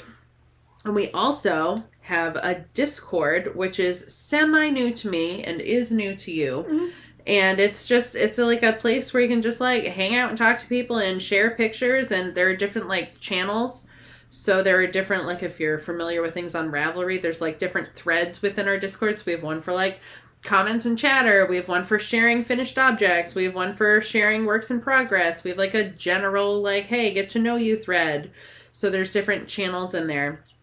So if you are so inclined, You can come hang out with us on Discord. You can come hang out with us on Instagram. I feel like the Discord is probably the most active. We've had some people really chatting it up in there lately, which is awesome. Yeah, some people that we just met. Yeah. Some people, well, like, haven't met, but, like... Yeah, that are new to us. Yeah.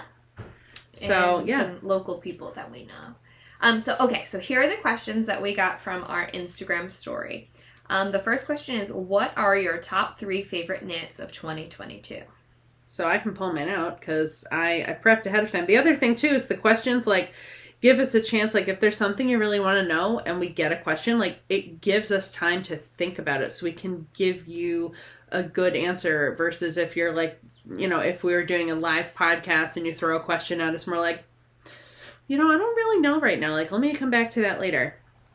So I can 100% point to my top 3 favorite knits of 2020. So I'll go in chronological order. The first, I think I definitely talked about this last week, is my birthday cardigan. So for my birthday last year, I bought a bunch of Beachy Breeze fibers because, again, I love Sam. Like, half of my cabinet that you saw is Sam's yarn. And so I got a bunch of DK and a bunch of Surrey. And I made, it's called the Franca cardigan from Coco Knits. So it's a nice long cardigan. It has pockets. It covers my butt. It has no ribbing. It has this really interesting construction. So it gives it a little bit more support in, like, the shoulders. But it's not seamed.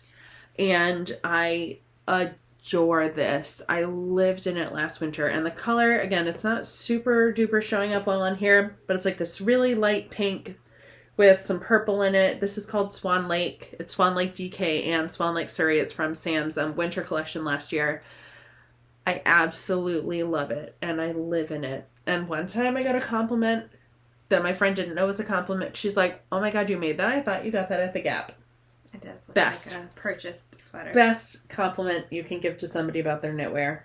I wonder what the winter colors are going to be this year, Sam. I don't know. I don't know if she's doing winter colors or if she's going to keep doing these little updates that she's been doing. But if this is a color that you see, oh, here we go. That's better. Pulling it back more. It's just beautiful. Yeah. So if you're like, oh my God, I need to copy Rachel, then you can message Sam and she can hook you up with this yarn because it's amazing and I love it and I seriously live in this thing in the winter. So that's one. The speckles are so subtle.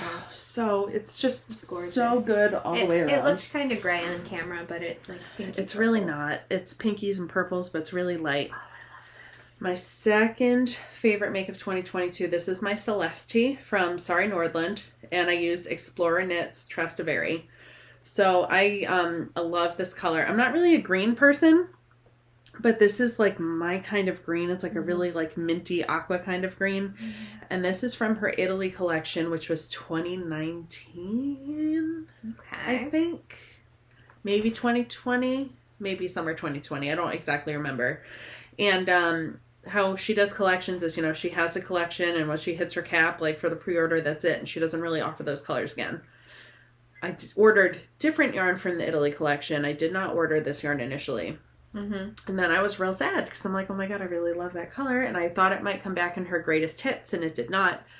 And so Stash Lounge in Canada is a stockist for her yarn. And they had 5 skeins of this and I went, I'm buying all of them. And I initially was going to make a different sweater. And then I went, nope. So it's a DK. I held the fingering double. And then I was scared of running out of yarn, so by some miracle, I found somebody destashing 3 skeins on Ravelry, so I bought them. And I really only needed 1 of the 3, so I still have 2 tucked away in my stash, but I will find something to do with them. Maybe a hat? It's probably maybe a shawl or like a crop top, something. Okay. So it's heavy duty. It's lots of bobbles. It's got lace in there. The bobbles are a pain in the ass to knit. I'm definitely going to crochet bobbles next time they come up because it's much easier. But I absolutely love it. It's gorgeous. I love it and I wear it very, very frequently. Were the bobbles hard to make? They weren't hard. They're just pain in the ass. Yeah. So. Yeah. And then my last favorite make, because I don't normally do color work, is my Rhinebeck sweater, my Tulipa.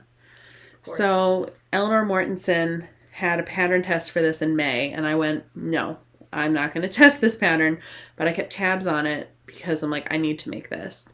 So I decided when she released the pattern, this was going to be, I wanted to have a short sleeve and a long sleeve option for Rhinebeck and a cardigan. Didn't get around to the cardigan. Will have a cardigan for next year. So this is more on the round because, again, I love Rachel's yarn. So the main color is Gratitude, and it looks gray if you're close up, but it's really like, it's gray, but it's got yellows and oranges, and it's like, it's really, really subtle and pretty. And then I initially started using some coral mini skeins from Junk Yarn for this, but there really wasn't enough contrast. And Katie, my friend Goodheart Designs that I did wool swap with, sent me this color, which I don't remember exactly the color. I'll look it up and I'll make sure it's in the show notes, but it's from Polka Dot Sheep Yarn. And I was digging through my stash. I'm like, what is going to contrast with this? And I found this and I went, that's the one. And it's perfect. And color work is a struggle for me because I feel like it takes me a really long time. And this was a pretty involved chart, but I'm really, really proud of how it turned out. I'm really happy with the fit, and I just love it. It's gorgeous.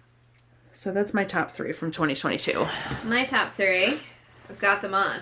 So I got 2 of them on. So my Felix pullover, I feel like this sweater is the coziest. I love the ease. So good. So it's not super big. I feel like it fits me well. Yeah. I love the sleeve length. I didn't overdo it, but it's still like on the longer end because I like to kind of pull in and get cozy. My Breathe in Hope, which I did start in 2020, but I'm counting it as a 2022. Because you finished it. Because that's when I finished it. So I finished this past spring. Love it. I wear it all the time to work. When the kids ask me about it, I'm like, I made this. And then I'll take it off and I'll show them. And they're like, that's so cool! I'm like, I know. Aren't you so lucky to know me? But, and then, my third favorite is this cowl because this is the most involved colorwork chart that I have ever done. So this is my most... 0 repeats. 0 repeats. Every stitch is a brand new adventure. It's almost like if you could just like cut this, it would be like a tapestry. Yeah, really. And everything... That would be cool. Do it flat. No, steek? No, steek. And like hang it up. That would be cool. That would be cool. I wonder if Mary's thinking of like a Fossil Frenzy wrap. Because if not, hey Mary, if you ever see this, a little in the round steek situation, a little wrap, you never know. Stay on that fossil game, Mary. We love it. Yeah, for real. And so involved, so cool. And I finished it just in time to start my unit on plate motion and fossils. Perfect. So I wear this to school and I feel like Miss Frizzle, like I'm on theme. I'm on theme. I was Miss Frizzle for Halloween one year, and I made Dylan be the magic school bus, and it was amazing. I'm imagining like a cardboard box. Yeah. I made a poster board, and I had put it on a thing around his neck, and he had a neon t-shirt on. Oh, you didn't make him Liz the Lizard? I did not. I had my Pascal from Tangled Chameleon on my shoulder as Liz. That's cute. What's funny, so like, I've mentioned here a few times, but I've changed school districts, and I feel like all the time I'm in meetings and I sound like Cousin Janet, Arnold's cousin, at my old school, and I feel like I do that all the time when I'm like comparing something or talking about what we did that worked well, or offering a suggestion, or maybe something didn't work well and we shouldn't try it. But at my old school. Oh my God. That's me. All right, our next question. We got one on squishy shawls. Bobby Brown. Oh, so our first question was from the Crafted Purl on Instagram. Our next question is from Bobby Brown 2018. I'd love to see all whips y'all have and shawl suggestions. I want a big squishy. Love ya. And so she's super cute. I met her in a test knit over the summer. Yeah, for the Sea Breeze top. Oh, okay. So she's looking for some squishy shawls. I went through, again, this is why questions in advance are great. I like went through my shawls and I pulled out some squished ones so we can talk about them. So if we're talking a real squish situation, this is Free Your Fade from, right? Free Your Fade? Yeah. Find Your Fade. It's not Find Your Fade, it's Free Your Fade. So this is Free Your Fade from Andrea Mowry. I need to make this. And the pattern, it gives instructions for fingering weight or for DK. So what I did to up the squish factor was I held my fingering double to make it DK weight. And the squish on this thing is ridiculous. It really is. And it's an easy pattern. It's got the eyelets in there for some fun stuff. It's got the picots. It's a nice, fun, easy fade pattern, and the squish is real. Love that. Another one, again, this is another fingering held double. I think my suggestion for all of these is fingering held double, because it really does up the squish factor. It does. So, and it makes it like heavier and more comforting, and probably holds more air in for warmth. Yeah, it definitely does. Oh. This is the Hackberry Trail Shawl from, I forget who, because this one I pulled out at the last minute, so I didn't get a chance to double check. So I love this yarn because this is actually a fade in my wedding colors, which wasn't like, I bought it because I found it and I went, oh my god, it's in my wedding colors. But this is fingering, again, held double, except for the lace, because I thought the lace section would look weird held double, because it's a lighter color and a darker, like a light coral and a dark coral. But the rest of it is fingering held double, and the squish it's so good. So I think really that's my suggestion for everything, is fingering held double. So did you use just single fingering for the lace section? Yeah, just single fingering. This is worsted. This is the Over the Sea to Sky shawl from Kalura Hudson, and I used 2.5 skeins of Rios, Malabrigo Rios, in the color Melon for this. And just, Rios is just a solid yarn. And I've never used it. This is my first Malabrigo. We gotta change that. So the fact that it's worsted and it's Malabrigo, it's a nice worsted. Like, again, the squish, because it's a thicker yarn, is legit. And again, because I love Sam's yarn, where's my last one? Oh, there it is. I see the tassel. So this is a fingering weight shawl that has an amazing squish to it, because it has Surrey held for half of it. So this is the Bennett sister shawl from Lindsay Fowler. And it's fingering, and then it's fingering held with mohair, but I hold Surrey. And I wear this all the time. Again, this is in Swan Lake from Sam, because I love the colors so much. I made a shawl. Well, actually, the shawl came first, and then I made the cardigan in the same colors. But I wear this all the time. I've actually made 2 of these because I love the pattern so much. So because this has the Surrey to it, the squish is just delightful. And then my last one I wanted to show, this is crochet. So this is Tunisian crochet. But this is the Loveland shawl from Tony Livesey of TL Yarn Crafts. And this is also Sam's yarn. This is Unicorn Farts and Rhapsody in Blue. And so it looks knit. This is the Tunisian knit stitch. But if you look at the back, you can tell it's definitely not knit, and it feels different. But like the squish on this and the squish on the mesh, and the fact that it's Sam's yarn, which automatically has a good squish to it, is just, it's so good. It is. It's beautiful. It's so good. I ran out of my house without my shawls. I folded them. They're on my bed. And you forget. They're on my bed, except for the one that I'm wearing. So if you're looking, maybe you're in a warmer climate, if you're looking for like a lightweight squish, I love this Breathe and Hope Casapinka. It's lovely. It's lovely. My first ever shawl I made with Knit Picks yarn is Find Your Fade. So it's huge. Humongous. It's a monstrosity of a shawl. And that's by Dre Renee. Andrew Renee. And I also have a Birds of a Feather by her that I made, which is fun for some fingering and mohair, which is another lightweight option. And I had my wedding shawl, which for the life of me, I have no idea what the pattern is. I want to say, I know I bought the yarn at Mermaid's Purl. It was Pashmina. It's like a ballerina pink color. It's so pretty. Whatever the pattern is one one that they had in shop to give you, like they, I guess, have the rights to, like if you're purchasing something that they can give you some patterns. Yep. So this was one of the patterns, and I think I probably saw the shawl like over a chair or somewhere in their shop, and I was like, oh, I really want to make that for my wedding. But it's got lace like butterfly sections, and it's really cute, but it was probably like, it was a very early on knit for me. So only 2 of my sections have butterflies, and the other one just has some lace holes in it that should have been butterflies, but I messed up somewhere and didn't realize it till I got too far down, and I wasn't, well, 1, didn't know how to rip it back without starting over, and 2, who's got time for that? Yeah. So when you wear it, Like when you wear it, you can't tell that it's a butterfly or not a butterfly because it's just right. 4 little loops together with like some sort of knot, however it's knit. But it's cute. It definitely had squish to it. It would be good with like a jean jacket or a vest or something where you don't want a ton of bulk. Oh, that's a good idea. Yeah. What's our next question? Do we have any projects in mind for Advents? So I do not have my Advent yet. It is shipping from, I think, Norway. I got one. It's through the Wardrobe Yarn Co. She had a Mean Girls inspired Advent. I had to jump on that. It's all Angie's fault. She sent it to me and I'm like, you are so mean because you know I can't say no to this. Did she get it too? No, she did not get it too. The restraint. I love Mean Girls. It's in my top 3 favorite movies with Jurassic Park, and then the third one in my top 3 rotates depending on my mood. But those 2 are forever in my top 3. That's fair.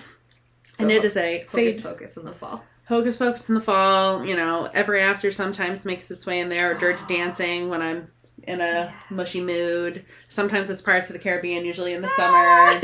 You know, they were the OG one. It rotates. Yeah. But it's a lights to brights, all pink fade. And I cannot even contain my excitement. Talk about not being able to open it.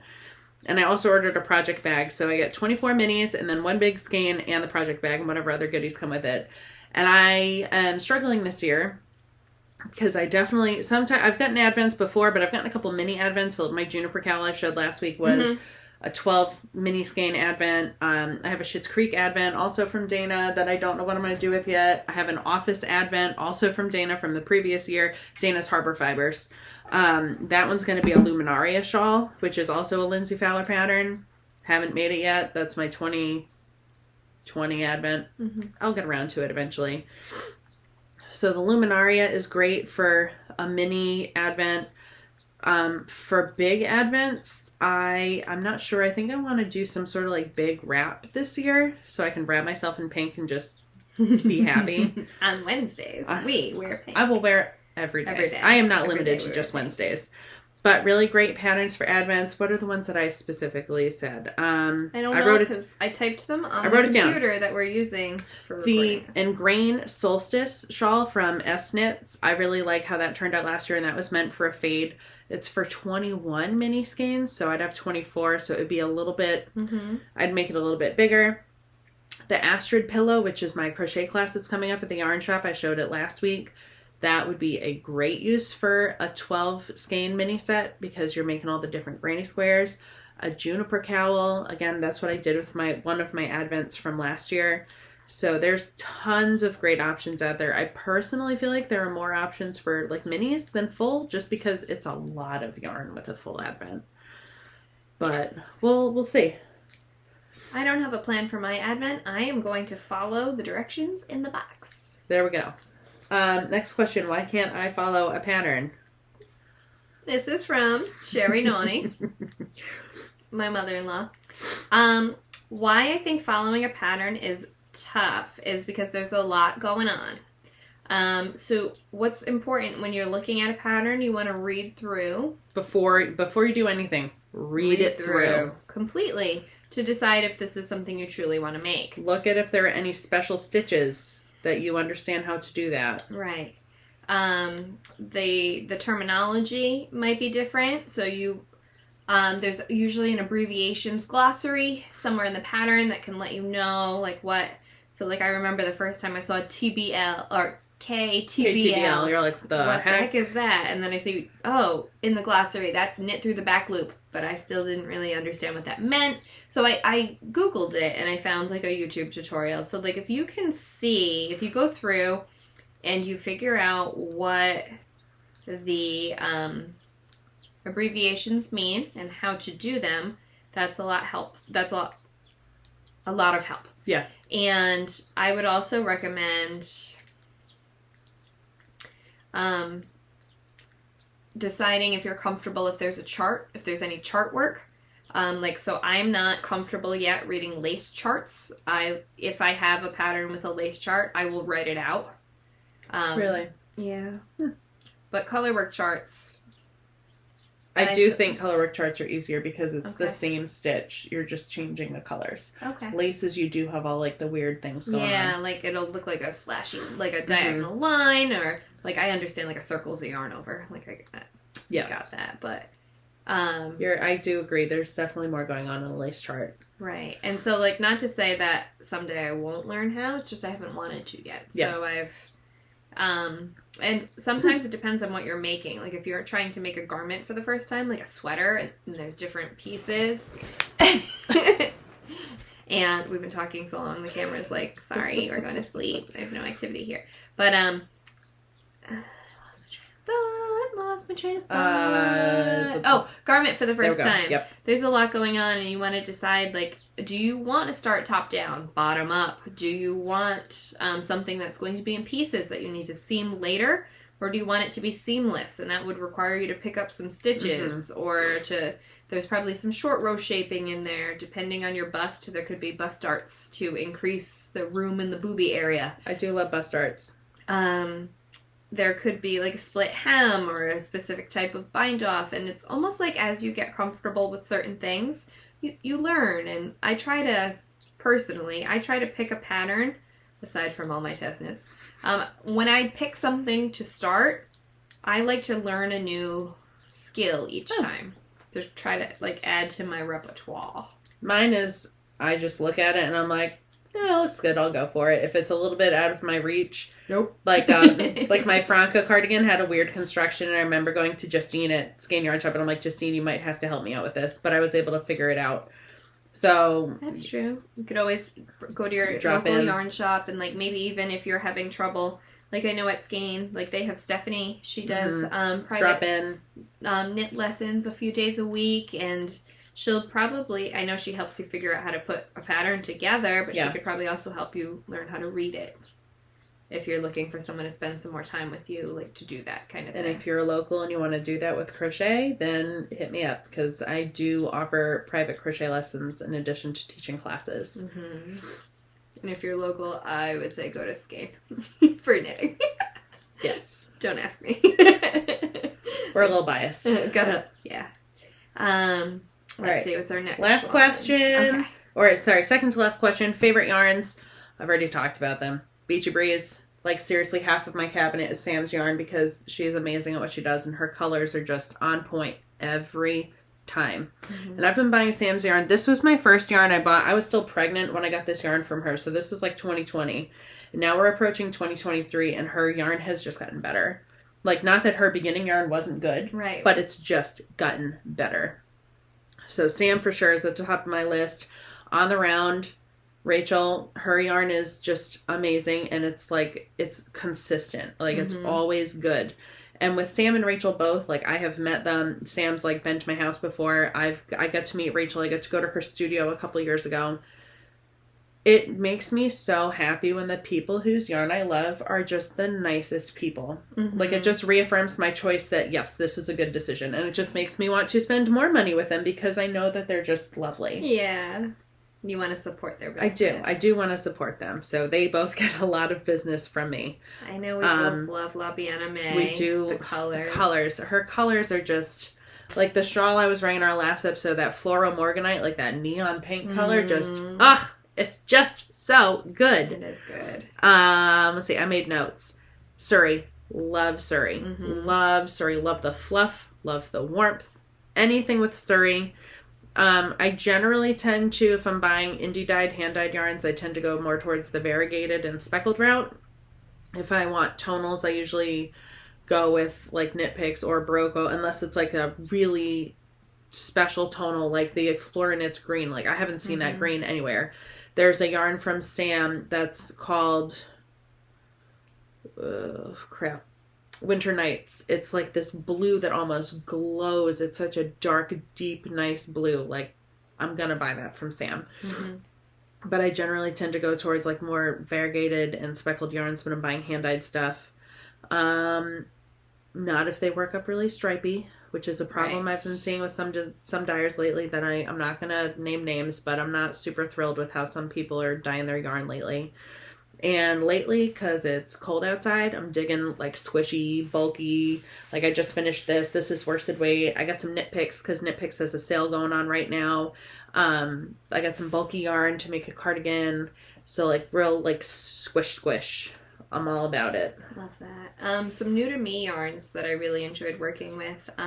For a test knit for Jamie Lomax when I did the Cryptid Cowl, I bought the kit, the Yarnaceous. It was her Camera DK, which was a new yarn. Lovely. It is a dream to work with. Like I'll definitely, that's gonna be on my list for something to find at Wool Folk next year. Oh, so yeah. I can see it all in person. Don't worry. Give it a squish. We are going, and it's gonna be great. I also really loved the Knit Kit yarns.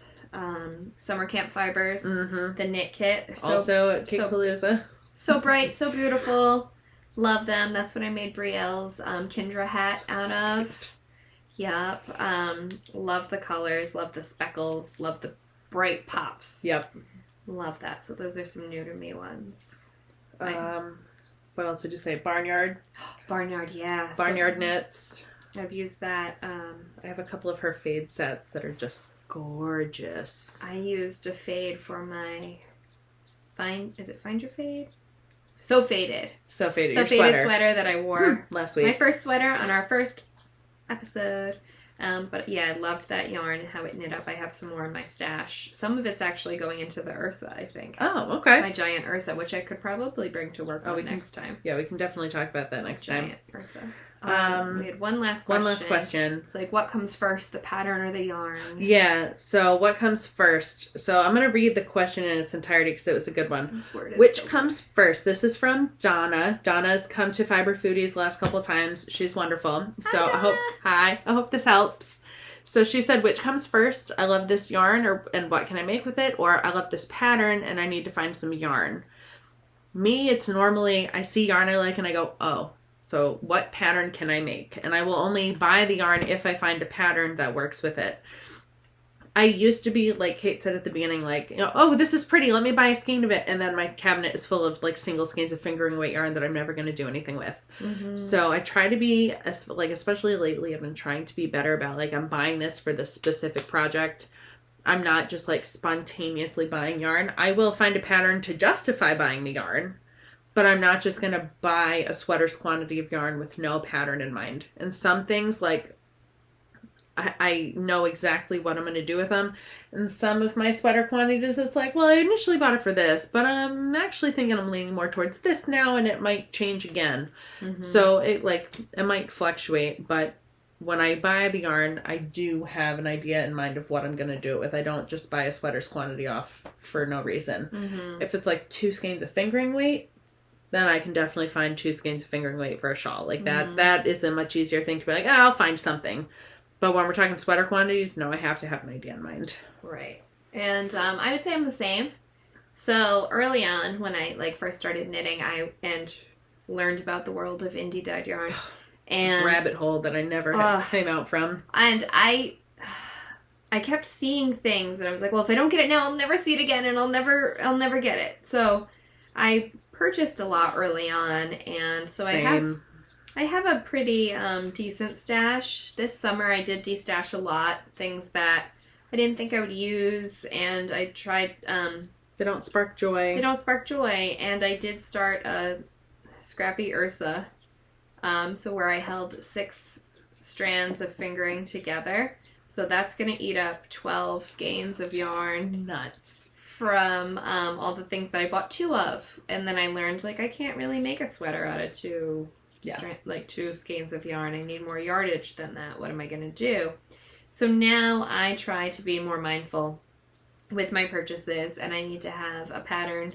So I feel like I've been adding patterns to my cart. Sometimes I'll purchase them, especially if they've just come out and there's a discount, and support a designer and their drop weekend. But there's also times that I'll just kind of favorite things and then I'll come back to it if I see some yarn. So I knew when I purchased my Primrose Homestead Sport that was going to be the eye dazzler, and when Jenberg released that over Rhinebeck weekend, I knew that I was going to cast that on. Knew it. And I just knew it would need to wait. But then when I saw this, the Homestead Sport on sale, I purchased it because I knew that it would be That's what happened. used. But there have been times that I've purchased yarn for a sweater and I finish something else. Like I try to get something else off the needles before starting, and then something else catches my eye and I'm like, oh, I really want that. Yep. And so that happens often. So I try to be more mindful with the patterns now.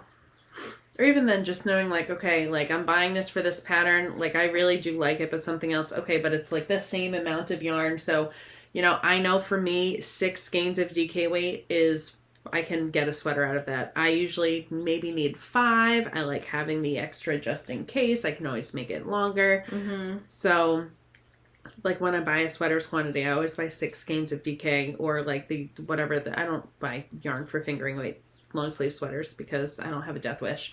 But I can't do it. Can't do it. So it can fluctuate, but there is that initial like, this is what I'm gonna do. I'm not just buying it to buy it kind of thing, which is, I think, as you're getting introduced to the world of indie yarn, it's like it's like all the things. But as you kind of get more into it and like, I mean, I know this is my color. Like I know this is my color, and I've bought yarn and I'm like, oh, I'll make something with that, and it's still sitting in there however many years later. So like I'm really like, and I know like my style, I know what kinds of things I'm gonna like. I know I'm not gonna just make something to make it. So like with those things in mind, I think it's easier to kind of pick out yarn. Right. 100%. So yeah. So that was our last question. So we're coming up on the 2-hour 2-hour mark. Oh ladies my and gentlemen. God, how did that happen? We are now in nighttime here in Rhode Island. It's 4:30 and it's dark out. It's a good thing we got 4:30. this. Thank you, Ralph, for watching Brielle all day and taking her grocery shopping so that I could come hang out with Rachel. And he asked me, how long are you going to be?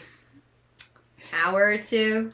I mean, when I left, I've been here since 1:30. This is what happened after our last episode. We finished filming. I didn't get home till 6:30. And Dylan's like, what's going on? I'm like, sorry. Just having so much fun. All right, 2 more things we want to talk about quick, or at least the one. Okay. So last week we had mentioned a stash down. So this is something that those of us that are going to Rhinebeck together have like loosely thrown around, but I think we're going to solidify things and we'll go from there. So I think we're officially going to start that January 1st. Our stash down. I showed you my cabinet. I have a shit ton of yarn. Most of us do. So my goal for this year is to really intentionally work through my stash. Like I bought this yarn. I have plans for it. I'm super excited to make the things I bought the yarn for. And yet I go buy more yarn. So I'm really going to try and stick to making those shawls and sweaters that are on my list this year. So we're going to stash down.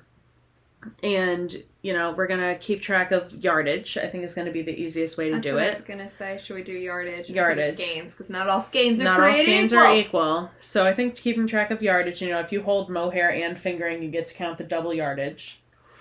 Which is why I'm like, stash busting Ursa might happen. And then if you buy yarn, so say, you know, I'm like, oh, this is really pretty, I'm going to buy 2 skeins. That yardage counts against what you've already knit with. So you can go negative. Does yarn you purchase with a gift card that you get for the holidays count? I'm going to go with no, and I'm also not going to yarn. count swaps. Swap. Okay. Because, like, I am buying it, but I'm buying it for somebody else, and I don't necessarily know that I'm going to get the same exact thing back. True. You're receiving a gift. So I'm going to say that doesn't count. We're going to hammer out these rules a little bit more definitively, but I'm going to say that doesn't count. But I'm going to try really hard to stick to this, and we might come out with a negative number. We should give prizes of yarn from our stash. Because this initially started as a Rhinebeck idea. Okay. So for those of us that are participating in this and going to Rhinebeck, you know, we all throw in $10, and then the winner gets to take the pot and spend it at Rhinebeck. Ooh. So then, you know, you get money to spend to... Right. That's fun. So that's my thinking. But prizes from our stash, we're definitely thinking of doing some make-alongs this year. Mm-hmm. So we might do, like, my birthday's in January. I definitely want to do some sort of make-along for my birthday. Mm-hmm. So, like, you know, we'll hammer out those details. We'll do a make-along. Like, I think we're going to pretty much run it on the Discord group, because that's going to be the easiest to keep it all in one place. That's true. Maybe it'll be on the Instagram too, but it definitely... Doing it on YouTube, I think, would be too... Like, running it through YouTube comments would be a lot. So, we're going to hammer out those details, but, you know, we'll do make-alongs, and we will definitely be pulling prizes from our stash, because we have a lot, and we would love to see some of our yarn go to new homes, to people that would love it and find the right thing for it. So, those are ideas we have that are brewing. And we won't count those yards towards our stash down. As tempting as it may be. No, we will not count those. If you get 2 skeins from my stash, that does not count as yards from my stash for the stash down. But, so these are things we're thinking about. And if you are definitely planning on going to Rhinebeck next year, you can definitely, once we hammer out official details, you can definitely join our pool and we can go from there. Even if you don't want to, like, pay, you just want to participate and keep track of your yardage for yourself. Like, do it. Play along with us. And then make-alongs, we'll hash out more of those details once we have more time over Christmas break. Yes. Because I'll be miserable with my nose all swollen, and I'll be thinking about happy things like yarn. Yeah. Oh, we never did go to the New England We did Sheep and Wool not. Festival. We did not go to the New England Sheep and Wool Festival because the day that was going to work out best for everybody in our group that wanted to go was Sunday. And as teachers, Sunday, and it's like a 2.5 hour drive, so like 4 or 5 hours of driving plus traffic. It just, it's a lot for a Sunday. Gotta stay home. Gotta have your Sunday scaries alone. You can't have them in public. No, definitely, no. Definitely don't want that in public. I also knew that if I went, I would just be buying things because I'm there. It's the experience. Right. And I didn't need to do that. Didn't need to feed the stash. Yeah. Fiber Foodies? Fiber Foodies. I am tentatively, I need to check. So we're doing Thanksgiving with my sister in DC this year. My in-laws still want to do Thanksgiving. So we might be doing Thanksgiving with them next Saturday. But keep an eye on my Instagram, Discord, our podcast Instagram. I will be posting. We may be having a meetup next Saturday for dinner. If I am not doing Thanksgiving with my in-laws. I'm thinking it would probably be at Blackstone, Coventry. Woo! Which you can do like taco flights and chicken wing flights and margarita flights. I think they have like a dessert. I don't know if it's a dessert drink flight or a dessert flight. But yeah, there's chicken wing flights, French fry flights, taco flights. Nacho flights. Nacho. So that's what if we're not doing Thanksgiving with my in-laws next Saturday, Blackstone, Coventry, I don't know, around 5 o'clock maybe. I will, if it's happening, I will let you know. So keep an eye on my Instagram, our podcast Instagram, and our Discord. Our one for December, like we said, will either be the 26th or 27th, right before I have nose surgery, because nobody's going to look at that after I have nose surgery. And I'm gonna be miserable. You don't want to bring your nose out? No. I can't lift anything. I can't squat. I can't, like, do anything for 2 weeks. Yeah. Because they don't want any blood vessels to pop in your nose. You just have to be in this position. Pretty much. Knit for 2 weeks. I think I can handle it. So, yes. And then, again, my Astrid Pillow class is at Skein Yarn Shop. It's next Saturday, the 19th, from 10:30 to 12:30. And then also December 3rd, which is another Saturday, from 10:30 to 12:30. So if you are local and you are interested and you want to make a pillow because it's beautiful and it's a great gift for the holidays, you know where to find us. So, now that we are 2 hours, 2 minutes, and 50 seconds in. It's either I'm sorry or you're welcome at this point. Whichever way you want to take it. If you've stuck it out with us this long, thank you. Well, we even made notes. And it still took us 2 hours. So if you're like, oh my God, these people, we're sorry. But thank you for sticking it out with us. We'll see you. We'll see you. December. We'll see you after Thanksgiving. If the credits are working, then Kate will be putting the thing with our Instagrams up at the end. But if not, you can find me on Instagram and Ravelry at beachesandbobbles. And you can find me on Instagram as Kait_knits_RI and on Ravelry as KaitKnitsRI, all one word. And if you look in our Instagram link tree, there will be a link for the Discord if you want to join us. Yeah. So, thanks for hanging out with us for 2 hours, and we'll see you next time. Happy Thanksgiving, everybody. Bye.